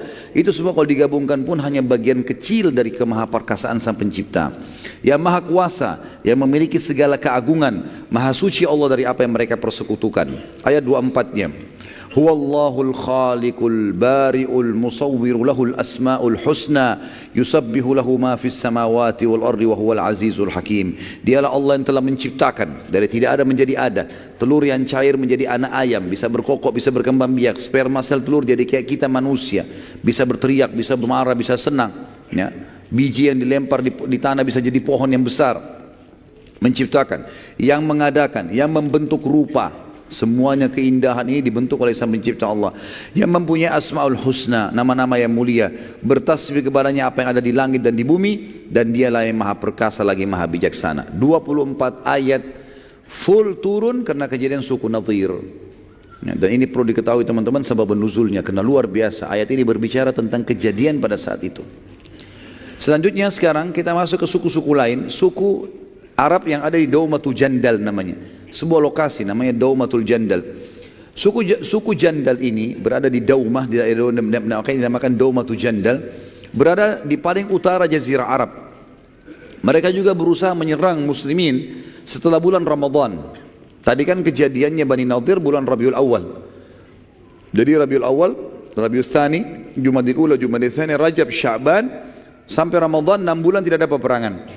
Di bulan Syawal tahun 4 Hijriah ada suku namanya Jandal berusaha untuk menyerang muslimin karena mereka menganggap muslimin juga lemah, ya. Dan bila berhasil mengalahkan muslimin, maka nama suku mereka akan dikenang karena muslimin kuat dan memiliki nabi. Namun Nabi SAW, dan ini strategi perang beliau SAW, tidak pernah beliau biarkan musuh mau menyerang, tidak pernah beliau biarkan musuh menyerang baru kemudian beliau lawan, kecuali kejadian di Uhud karena sudah terlanjur datang, dan Khandak sudah terlanjur datang. Nabi SAW tidak tahu, tapi kalau Nabi tahu pasti Nabi serang duluan. Ini strategi dan selalu berhasil. Di antaranya juga di sini, maka Nabi SAW pada saat menerima berita dari mata-mata beliau tentang niatan tersebut, maka beliau segera menyerang pada bulan Muharram tahun 5 Hijriah, ya, bulan Muharram. Jadi tadinya ada berita di bulan Syawal tahun 4 mereka akan menyerang, baru berita, belum menyerang. Nabi SAW atur strategi, dikirim mata-mata, ternyata mereka masih persiapkan diri. Di bulan Muharram tahun 5 Hijriah Nabi SAW menyerang pasukan dan beliau memimpin sendiri pada saat itu, sampai akhirnya, ya, Nabi SAW berhasil menaklukkan, ya, mengalahkan suku Jandal ini, dan beliau SAW juga mengutus, ya, Muhammad bin Maslamah radhiyallahu anhu untuk, ya, menangkap. Pada saat mereka Nabi SAW tiba di sana, ternyata suku Jandal ini sudah banyak yang lari. Muhammad bin Maslamah menangkap salah satunya, lalu kemudian dihukum untuk melapor di mana sukunya, tapi dia tidak bisa mengaku karena sukunya sudah hilang semua. Akhirnya Nabi SAW membebaskannya, dan pada saat itu beliau pun tinggal di pemukiman mereka, pemukiman suku Jandal, dari bulan Muharram sampai Rabiul Awal. Jadi 3 bulan Nabi bermukim di situ, berkemah, nunggu kalau sukunya kembali, untuk menunjukkan kepada suku-suku Arab yang lain kalau muslimin tidak main-main dalam masalah menghukum orang-orang yang berusaha menyerang Madinah. Selanjutnya suku Mustaliq, dan ini punya kisah tersendiri yang perlu kita bahas gitu. Suku Mustaliq, setelah Nabi SAW pulang dari Daumatul Jandal, beliau SAW mendapat berita lagi ada rencana suku Arab yang lain namanya Mustaliq, dipimpin oleh Al-Harith bin Abu Dirar. Dan ini kita lihat teman-teman, upaya suku-suku Arab ini semuanya terjadi justru karena efek daripada perbuatan 43 orang sahabat yang turun dari gunung pemanah di Uhud gitu. Makanya kata para ulama ada sebuah kaidah penting dalam masalah kehidupan, siapapun yang telah memulai sebuah kesalahan, maka dia harus tahu akan ada efek dari kesalahan itu. Nggak ada kesalahan yang tidak punya efek teman-teman. Makanya usahakan tidak salah, ya, karena kesalahan itu ada efek walaupun kita sudah minta maaf. Misal antum siram air ke badan orang, kita minta maaf, efeknya ada, bajunya basah, dan dia bisa mengenang itu seumur hidupnya. Masalahnya di situ. Makanya kasus sahabat yang turun dari bukit pemanah 43 orang yang kita ceritakan panjang lebar tadi pagi, itu teman-teman sekalian, mungkin pada saat mereka pulang ke Madinah kita sudah jelaskan kan, Allah turunkan Al-Quran memaafkan mereka. Tapi permasalahannya efek dari perbuatan mereka ini panjang. Ternyata banyak suku-suku yang akhirnya mau menyerang Madinah. Efeknya itu, dan akhirnya muslimin tersibukkan untuk menghadapi musuh-musuh ini yang tadinya sebenarnya tidak perlu. Di awal peperangan mereka sudah menang, dan kita sudah jelaskan juga tadi pagi bagaimana ayat Al-Quran menceritakan kepada kita dengan sangat jelas, kalau seandainya mereka bersabar sebentar saja, tidak usah turun pemanah, udah menang, udah selesai, karena Quraisy sudah lari, gitu kan. Pemimpin suku Mustaliq ini bernama Al-Harith bin Abu Dirar. Al-Harith bin Abu Dirar. Nabi SAW mengirim ke sana, mengutus Buraidah bin Al-Husayb. Buraidah sahabat Nabi radhiyallahu anhu. Buraidah bin Al-Husayb Al-Aslami. Buraidah bin Al-Husayb Al-Aslami memata-matai mereka, dan akhirnya Nabi SAW membentuk pasukan yang dipimpin langsung oleh beliau, dan ini dikatakan Ghazwat Bani Mustaliq. Karena pernah saya jelaskan teman-teman juga di beberapa peperangan Nabi SAW sebelumnya, kalau peperangan yang Nabi pimpin langsung namanya Ghazwah. Seperti Ghazwat Badr, Ghazwat Uhud, Ghazwat Bani Mustaliq. Kalau yang Nabi tidak pimpin, kalau pasukan besar, ratusan jumlahnya, ribuan, maka dinamakan ma'rakah. Kalau kecil namanya sariyah. Nah, ini ada nama-nama di dalam buku-buku sejarah Nabi SAW. Akhirnya Buraidah membawa berita bahwasanya Bani Mustaliq sudah siap-siap mau menyerang. Lalu Nabi SAW membentuk pasukan dan beliau pimpin sendiri. Nabi SAW memberi panji muhajirin kepada Abu Bakar radhiyallahu anhu, dan ini sekaligus juga membantah sebagian orang mengatakan Abu Bakar itu tidak diamanahkan oleh Nabi, gitu kan. Padahal Abu Bakar berapa kali dikirim oleh Nabi peperang, memimpin peperangan, termasuk di Bani Mustalik dia yang pegang panjinya, yang pegang bendera. Dan kita sudah tahu di perang Uhud kita jelaskan, yang pegang bendera berarti sangat terancam, karena kalau bendera jatuh berarti pasukan kalah. Harus orang yang paling dianggap dipercaya, kuat, punya keterampilan perang dan seterusnya, punya jiwa yang besar. Dan panji orang-orang Ansar diberikan kepada Sa'ad bin Ubadah radhiyallahu anhu majma'in. Sempat terjadi saling panah pada saat itu, ya, tapi Bani Mustalik kaget karena diserang tiba-tiba oleh Nabi SAW. Akhirnya mereka kalah. Ya, mereka menyerah. Dan seluruh Bani Mustalik jadi tawanan. Kita fokus ke satu orang tawanan yang mulia, tawanan ini. Seorang wanita namanya Juwairiyah. Juwairiyah binti Al-Harith. Tadi ini pimpinan suku Mustalik namanya Al-Harith kan? Ini anaknya, jadi anak raja gitu. Tertawan. Dan waktu dibawa ke arah Nabi SAW, Nabi SAW mengatakan, pada saat itu sebenarnya ada dua riwayat ya. Riwayat yang pertama itu menjelaskan kepada kita kalau Juwairiyah ingin menebus dirinya. Waktu dia jadi tawanan, dia ingin menebus dirinya, tapi semua hartanya sudah jadi ghanimah, nggak bisa lagi dia pakai. Maka dia minta kepada muslimin untuk diantar ke Nabi SAW, dan dia mau izin agar Nabi SAW menghutangkan dia supaya dia bisa bebas, jangan jadi tawanan, jangan jadi budak gitu. Maka waktu dia datang ke kemah Nabi SAW, waktu itu Nabi sedang membawa istrinya Aisyah radhiyallahu anha. Waktu dibuka kemah, Aisyah mengatakan, waktu saya melihat Juwairiyah saya sudah tahu ini nanti kemungkinan bisa menjadi istri Nabi SAW, gitu kan. Maka dia mengatakan, di mana Rasulullah? Kata Aisyah, kenapa? Dia bilang, saya ingin menebus diri saya. Kata Aisyah, silahkan masuk. Masuklah dalam kemah setelah izin dengan Nabi SAW. Lalu Nabi SAW waktu melihat Juwairiyah mengatakan, siapa kamu? Dia bilang, saya Juwairiyah binti Harith, anaknya Raja Mustalik ini, suku Mustalik. Kata Nabi SAW, bagaimana kalau saya tawarkan kepada kamu masuk Islam, dan dengan itu saya akan bebaskan kamu dari tawanan dan kau pun akan saya nikahi. Maka kata Juwairiyah, tentu saja saya menerima tawaran itu. Maka beliau pun syahadat di hadapan Nabi SAW dan di hadapan Aisyah radhiyallahu anha. Setelah masuk Islam, maka tersebarlah berita Nabi SAW mengundang sahabat hadir di pernikahan beliau di kemah, gitu kan? Maka semua sahabat datang pada saat itu. Mereka dihidangkan kurma, dihidangkan segala macam dalam pernikahan tersebut, dan Aisyah radhiyallahu anha ada di situ. Nanti kan kita titik beratkan sini teman-teman, karena banyak orang subhanallah, dan sayang sekali bahkan banyak di kalangan para dai, mereka tidak sadar mereka sedang merusak citranya Aisyah radhiyallahu anha. Mereka mengatakan Aisyah itu pencemburu, gitu kan. Baik, Aisyah memang cemburu, tapi ingat teman-teman sekalian, hukum syar'i yang kita ambil sebagai hukum bukan kasus kejadiannya, tapi kasus penentuan hukum dari Nabi. Itu yang perlu kita garis bawahi. Waktu Aisyah cemburu kepada Khadijah, yang dia bilang, ya Rasulullah, kenapa anda tetap masih mengingat-ingat perempuan yang sudah keriput, yang sudah tua, yang sudah masuk ke dalam tanah, gitu kan? Sementara Allah sudah ganti kepada anda orang yang lebih baik. Maksudnya dia, Aisyah, sama dari Quraisy tapi lebih muda dan masih hidup, gitulah.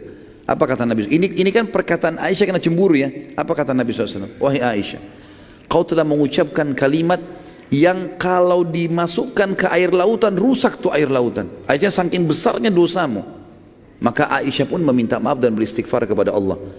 Permasalahannya di sini adalah hukum syar'inya. Waktu Nabi menegur Aisyah, itu hukum syar'i teman-teman, bukan cemburunya Aisyah ini. Bisa ditangkap ya?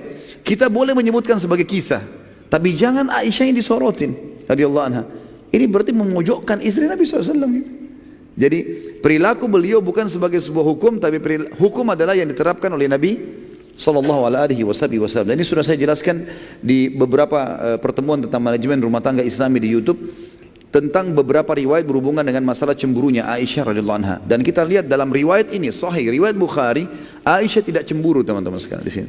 Bahkan di depan matanya Aisyah radhiyallahu anha, Nabi SAW menikahi Juwairiyah.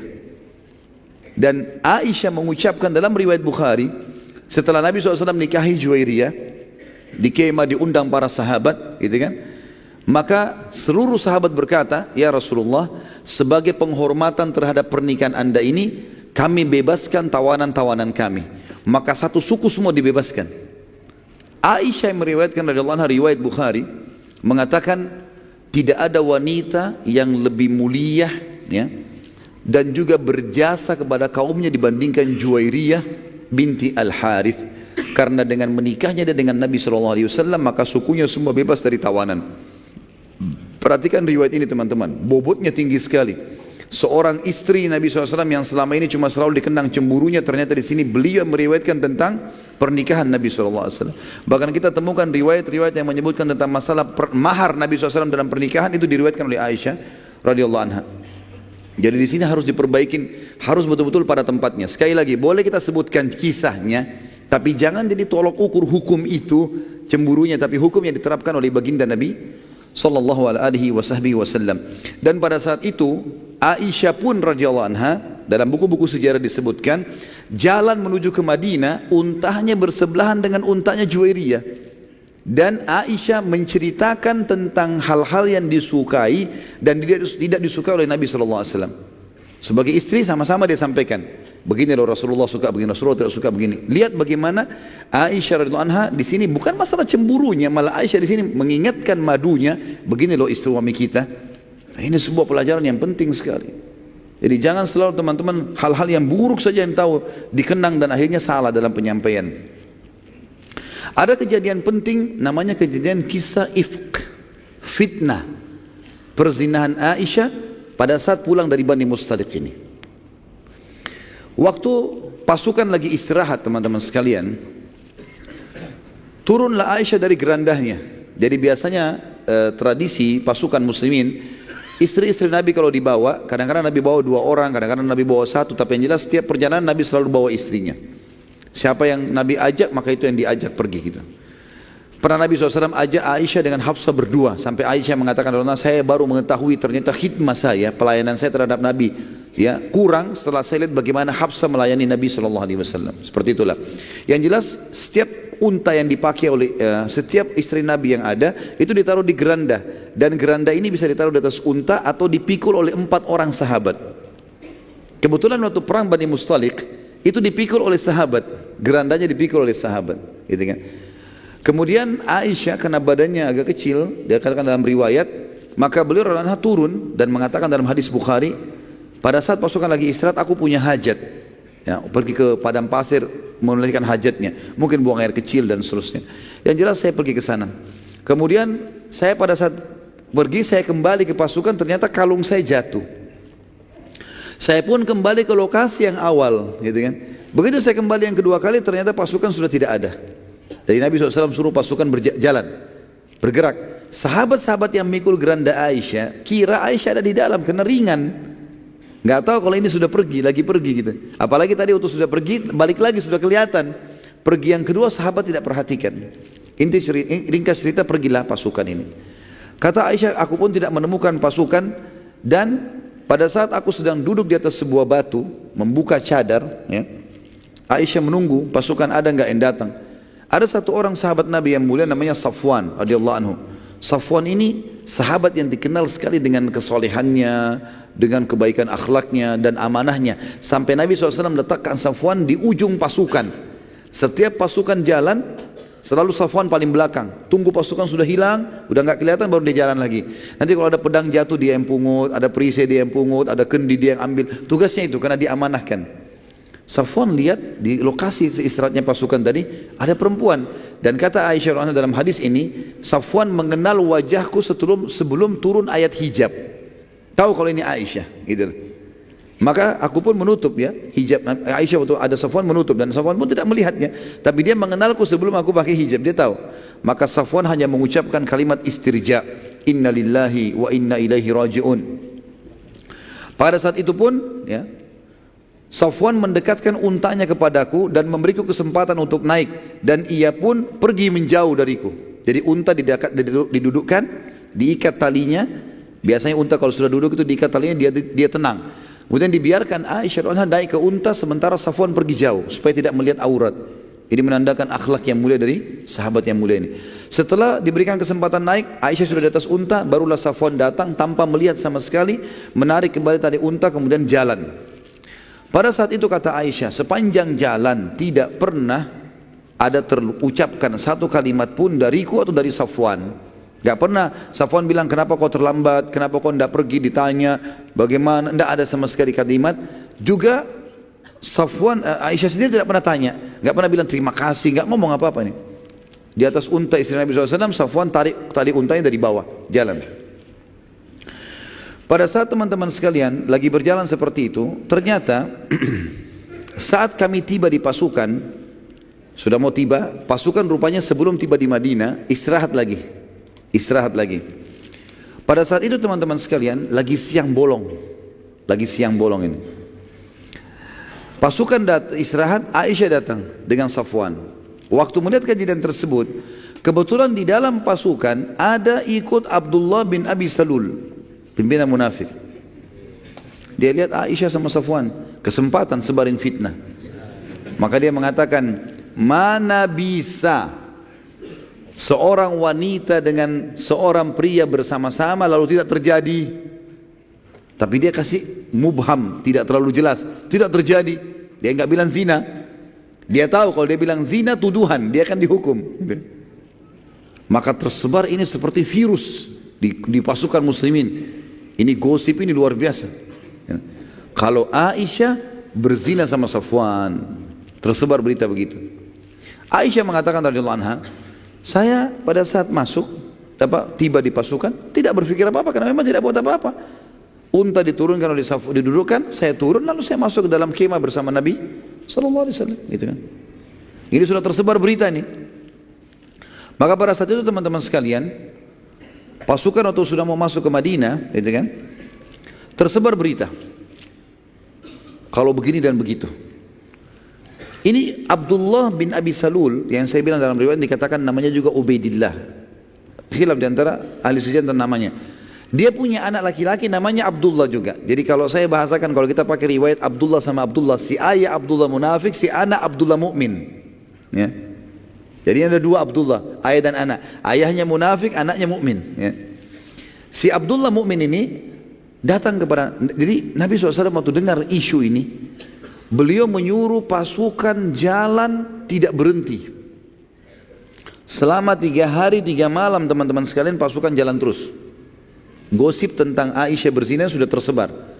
Nabi SAW tidak nanya kepada Aisyah, pasukan disuruh jalan. 3 hari 3 malam. Mereka sholat pun ya berhenti sholat langsung jalan. Makan di atas unta, nggak ada istirahat. Kalau sudah malam sekali baru Nabi suruh istirahat. Habis sholat subuh jalan lagi. Selama 3 hari. Tujuannya adalah supaya isu ini tidak nyakin masalah. Kalau istirahat sebentar, duduk ngobrol-ngobrol, makin nyebar nih. Rupanya waktu sudah dekat pintu Madinah, gitu kan? Nabi SAW pada saat itu teman-teman sekalian sempat didatangi oleh seorang sahabat. Kalau tidak salah Zubair bin Awam, dia mengatakan, ya Rasulullah, kenapa anda begitu cepat jalan? Kenapa anda tidak istirahat? Kata Nabi SAW, belum sampai padamu apa yang disebutkan oleh Abdullah. Dia bilang, kenapa ya Rasulullah? Dia mengatakan begini dan begitu tentang keluargaku. Pintu gerbang Madinah sudah dekat, gitu kan? Maka Zubair balik ke belakang. Rupanya Zubair sampaikan, salah satu yang mendengar berita ini Abdullah, anaknya si munafik ini. Abdullah ayah munafik, Abdullah si anak mukmin. Abdullah mukmin dengar. Lalu dia datang kepada Nabi SAW, ya Rasulullah, sudah sampai ke telinga saya apa yang ayah saya lakukan. Kata si Abdullah mukmin, kalau anda mau membunuh ayah saya, jangan suruh orang lain, biar saya yang bunuh ya Rasulullah. Nah ya, ada alasannya dia bilang. Karena kalau anda suruh orang lain yang membunuhnya dan saya nanti menemui saudara saya muslim membunuh ayah saya bisa marah, saya bisa bunuh juga dia. Jadi lebih baik saya yang bunuh ya Rasulullah, tugaskan saya. Kata Nabi SAW, tidak usah, biarkan saja ayahmu. Gak ada perintah untuk membunuh, tidak usah. Rupanya Abdullah ini penasaran, apa yang dia buat teman-teman sekalian? Dia henuskan pedangnya, dia berdiri Nabi kan di depan pasukan, ayahnya ada di belakang pasukan. Maka Abdullah berdiri di pinggir pasukan. Jadi pasukan lagi jalan, dia berdiri di samping sambil pegang pedangnya dihenuskan. Dan biasanya orang kalau seperti ini nunggu musuh, gitu kan? Orang-orang semua lihat, kenapa Abdullah ini, ada apa? Orang nggak ngerti masalahnya. Tapi orang semua lewat, nggak ada yang ditahan sama Abdullah. Sampai ayahnya tiba. Begitu ayahnya tiba, lalu kemudian dia letakkan ya pedang di leher ayahnya. Dan dia mengatakan, rupanya waktu itu si munafik ini, si Abdullah munafik menyebarkan berita. Menyebarkan berita. Kalau ada masalah ini sebenarnya di sini. Ada masalah. Sebelumnya saya reviewkan dulu. Ada tadi yang saya terlupa teman-teman sekalian. Jadi di tengah jalan, waktu pasukan lagi istirahat juga, gitu kan. Sebelum kasus Aisyah datang dengan Safwan, ada yang saya lupa di situ. Rupanya ada dua orang, satu budaknya Umar bin Khattab, satu budaknya orang Ansar, lagi ngambil air di kali. Sekali lagi, ini terjadi sebelum Aisyah sama Safwan tiba di pasukan. Kita review kembali. Pada saat itu teman-teman, rupanya dua orang budak ini bertengkar. Rupanya ambil air, entah terjadi apa, clash di antara mereka. Waktu clash ini, gitu kan, mereka saling lempar air. Rupanya budak yang dari Umar bin Khattab dari Mekah ini, orang muhajir, dia henuskan pedangnya. Dia mengatakan, hai orang muhajirin, bantulah saya. Orang Ansar dengar itu, henuskan pedangnya. Hai orang Ansar, bantulah saya. Terkumpul di belakangnya budaknya Umar dari Mekah ini, orang-orang muhajirin, terkumpul orang Ansar. Dan ini orang baru pulang dari perang. Apa saja bisa memicu peperangan gitu kan. Dua orang ini, dua kubu sudah mau perang. Ada orang yang melapor kepada Rasulullah, ya Rasulullah begini kejadiannya. Maka Nabi SAW datang. Nabi mengatakan, apakah masih ada dakwah jahiliyah di antara kalian? Fanatisme rasis begini, sementara saya berada di tengah-tengah kalian. Kok masih ada yang mengatakan begini dan begitu? Karena ini mau perang ini. Tinggalkan, karena ini membinasakan kalian. Berhenti, bubar semua. Abdullah bin Abi Salul, kepala munafikin, dia kan termasuk tokohnya suku Khazraj. Ada suku Arab Madinah dari Ansar ini dan suku Khazraj. Dia salah satu tokohnya. Waktu dia dengar, dia bilang, apakah muhajirin sudah kerjakan itu buat kami? Pasti nanti kalianlah yang telah membuat ini sampai mereka bisa masuk ke dalam pasukan kita, masuk di kota Madinah. Kalian yang terima mereka. Mestinya nggak usah diterima tuh muhajirin masuk ke Madinah. Nggak perlu kita bertemu sama mereka. Seperti itulah kurang lebih bahasanya. Maka pada saat itu teman-teman sekalian tersebar isu, kalau mereka tiba di Madinah, kata Abdullah munafik ini, kalau mereka tiba di Madinah kita akan usir. Bukan cuma orang-orang Mekah, termasuk Nabi Muhammad SAW kita akan usir. Seperti itu. Nanti kita bacakan dalam surah Al-Munafikun, turun ayat menjelaskan masalah itu. Yang jelas teman-teman sekalian, rupanya waktu kejadian ini, Abdullah ini, ya, si munafik, merasa terpukul karena tidak jadi peperangan dan dipisah, gitu kan? Waktu dia lihat Aisyah datang dengan Safwan, dia sebarin berita tadi isu. Karena tadi gosip yang pertama nggak berhasil, perang nggak jadi. Sekarang dia mau buat yang kedua ini. Kita langsung pindah ke kisah tadi. Maka Abdullah si anak meletakkan pedang di atas lehernya, di leher ayah, lalu ayah mengatakan, ada apa wahai Abdullah? Apa kau sudah mulai durhaka dengan orang tuamu? Kata Abdullah anaknya, demi Allah kau tidak akan pernah lewat hai ayahku sampai diizinkan oleh Rasulullah SAW. Rasulullah izinkan saya lewatkan, kalau enggak saya akan bunuh kamu. Kata ayahnya, kau durhaka. Dia mau coba bergerak. Betul-betul si Abdullah ini terkenal mahir dalam memainkan pedang. Dia coba menetakkan dan serius. Ini kalau ditarik bisa terluka lehernya ayahnya. Dia lihat anaknya serius, dia mengatakan baiklah. Dia tidak bergerak. Dilapor kepada Nabi SAW. Ini beritanya begini nih. Nabi SAW bilang, sampaikan kepada Abdullah si anak, izinkan ayahnya untuk masuk Madinah. Ringkas cerita sudah selesai ini teman-teman sekalian. Masuklah ke Madinah. Kata Aisyah radhiyallahu anha, saya melihat beberapa hari perilaku Nabi SAW berubah. Enggak seperti biasanya. Biasanya Nabi SAW itu suka bercanda, kalau saya sakit ditanya. Ini enggak ada sama sekali. Nabi bicara seperlunya saja. Kata Aisyah, lalu kemudian saya pun berkata kepada Nabi SAW, ya Rasulullah, kalau anda tidak punya hajat dengan saya, izinkan saya ke rumah orang tua saya.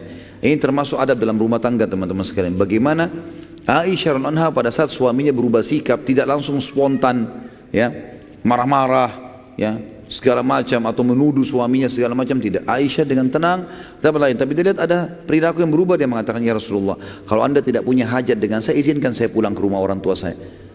Ada sampai ada punya hajat baru saya datang. Nabi SAW mengatakan, baiklah, diantarlah ke rumah Abu Bakar.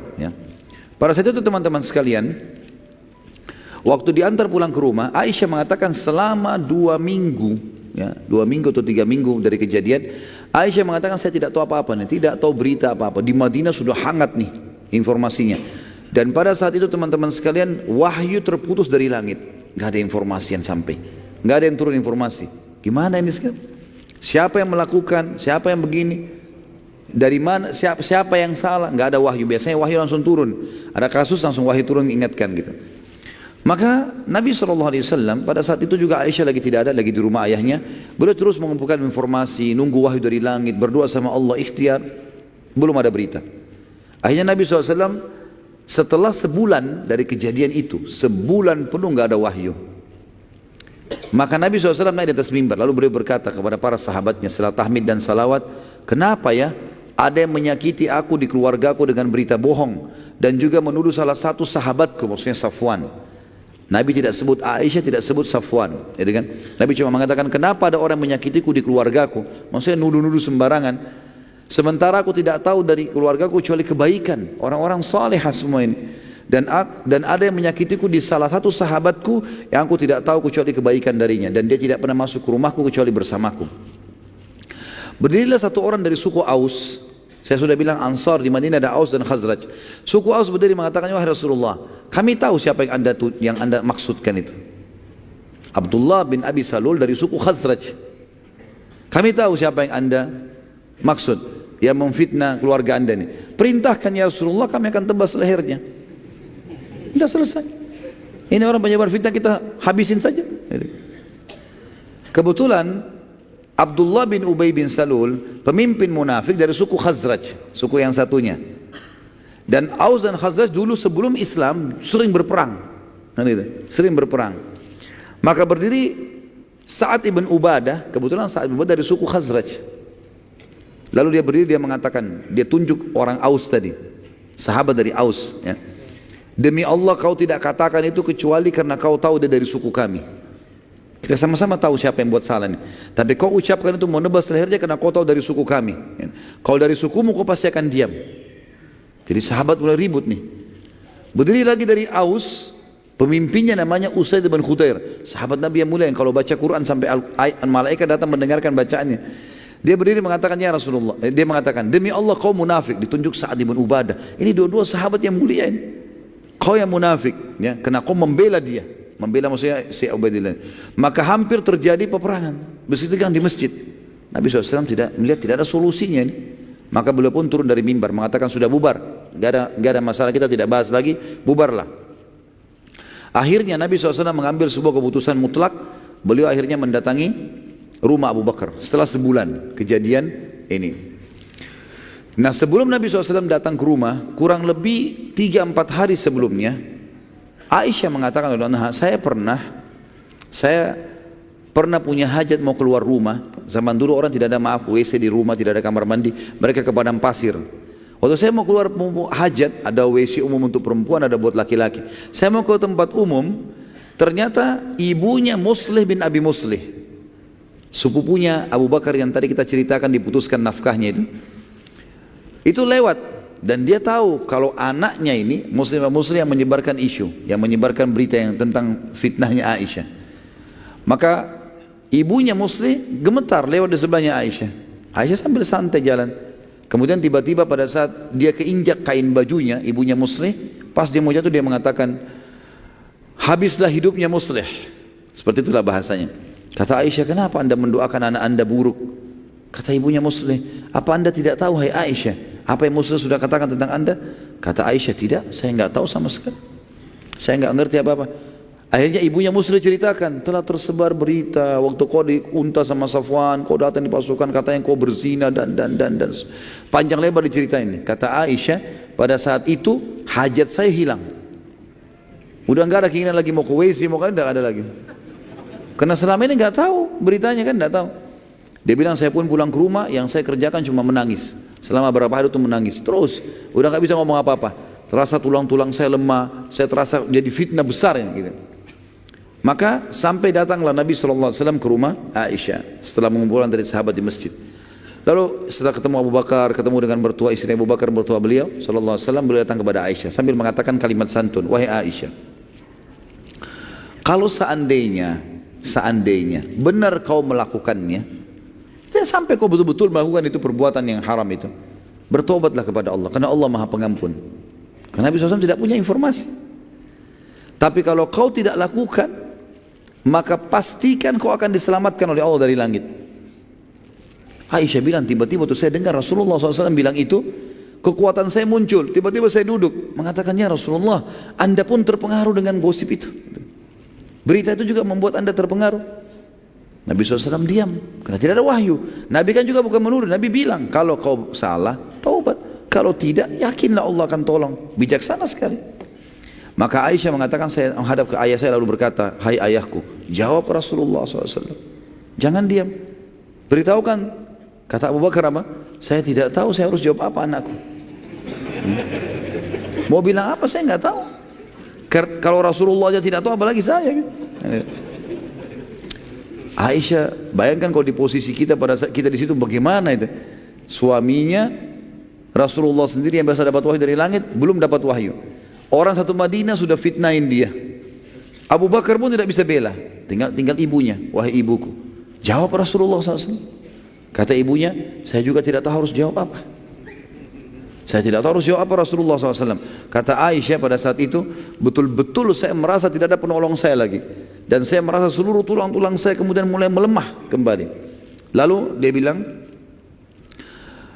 demi Allah ya Rasulullah, aku tidak akan taubat karena aku tidak melakukannya. Gitu kan. Dan aku hanya akan mengucapkan, saking bingungnya Aisyah sampai dia lupa namanya Nabi Yakub alaihissalam.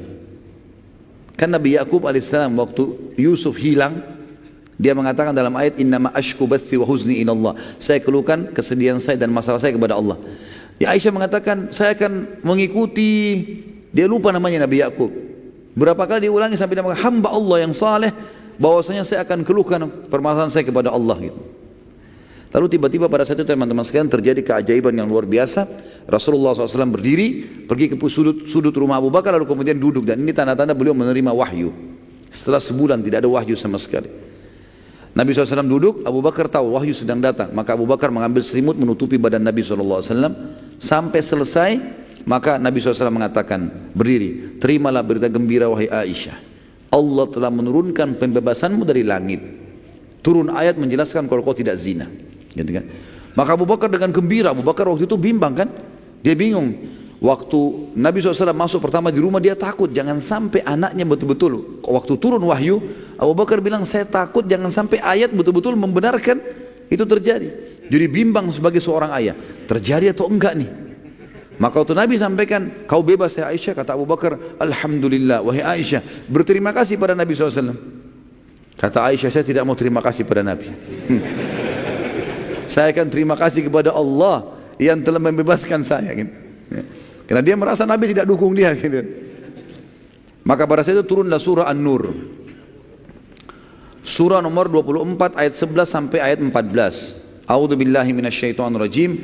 Innal ladzina ja'u bil ifki usbatum minkum la tahsabuhu syarran lakum bal huwa khairun lakum likulli imri'in minhum maktasaba minal itsm walladzi tawalla kibrahu minhum lahu 'adzabun 'adzim laula id sami'tumuhu dhannal mu'minuna wal mu'minatu bi anfusihim khairan wa qalu hadha ifkum mubin laula ja'u 'alaihi bi arba'ati syuhada fa in lam ya'tu bi syuhada'i fa ulaika indallahi humul kadhibun walaula fadlullahi 'alaikum wa rahmatuhu fid dunya wal akhirah lamassakum fima afattum fihi 'adzabun 'adzim.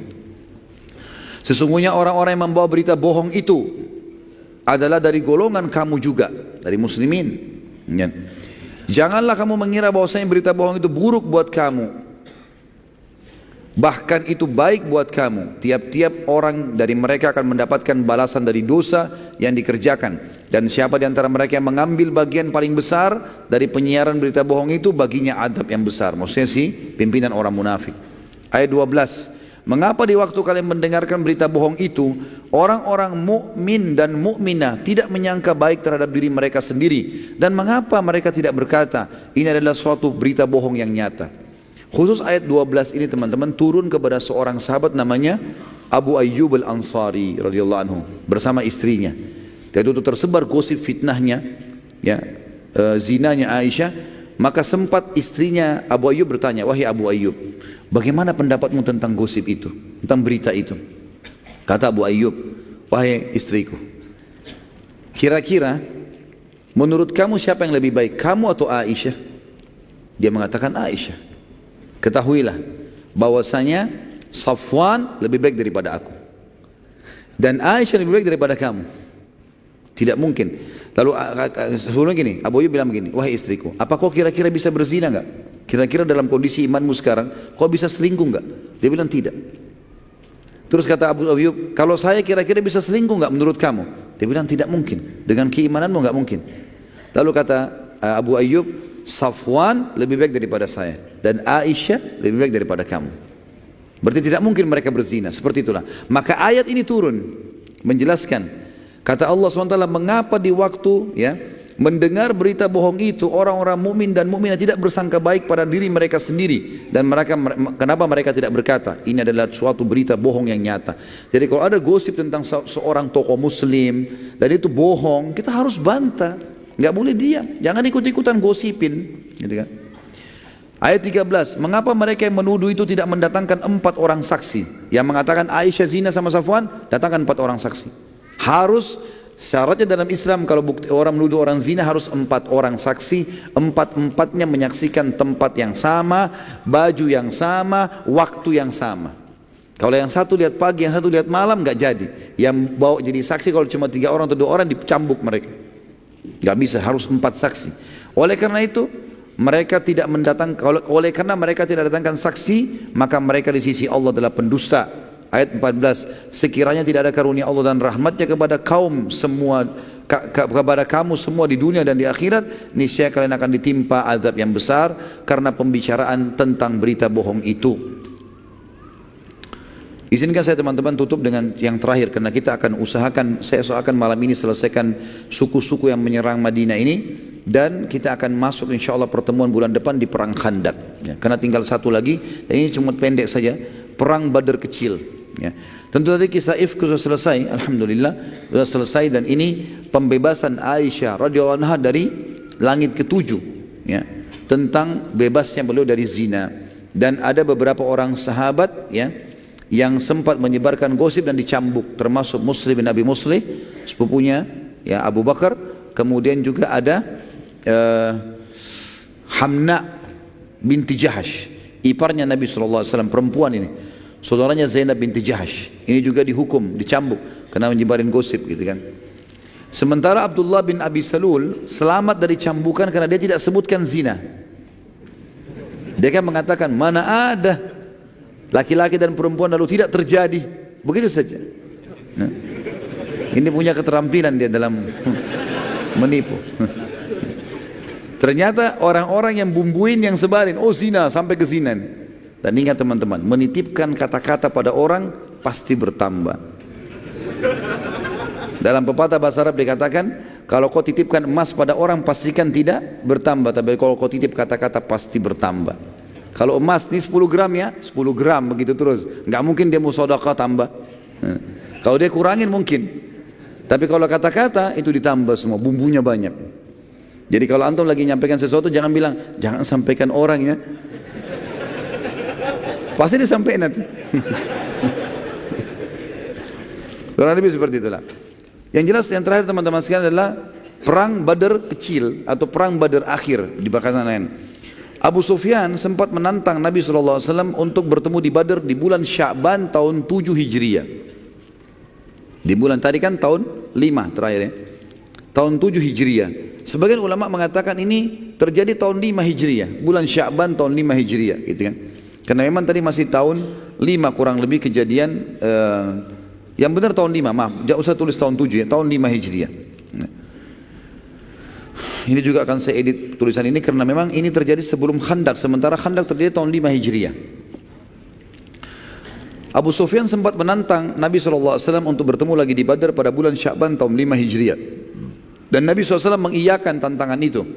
Dan Nabi SAW menepati janji, dan tepatnya bulan Sya'ban tahun 5 Hijriah, Nabi SAW berangkat dengan 1000 personil dari muslimin menuju ke Badar. Dan Abu Sufyan keluar dengan 3000 personil menuju ke Badar. Namun pada saat tiba di wilayah namanya Mujannah dari arah Az-Zahran, masih dekat Mekah, Abu Sufyan tiba-tiba khawatir dan takut dikalahkan oleh muslimin. Maka ia pun mencari alasan untuk membatalkan peperangan. Dan dia mengatakan ini kan musim peceklik. lagi musim panas, lebih baik kita pulang, nanti kalau sudah mulai dingin sedikit baru kita berperang. Seperti itulah. Maka mereka pun akhirnya membatalkan, dan ternyata pasukan yang ada di Quraisy pun itu ketakutan, mereka mengiyakan. Pada saat Abu Sufyan mengatakan, ya sudah, tidak ada yang membantah satupun, mereka pun akhirnya pulang.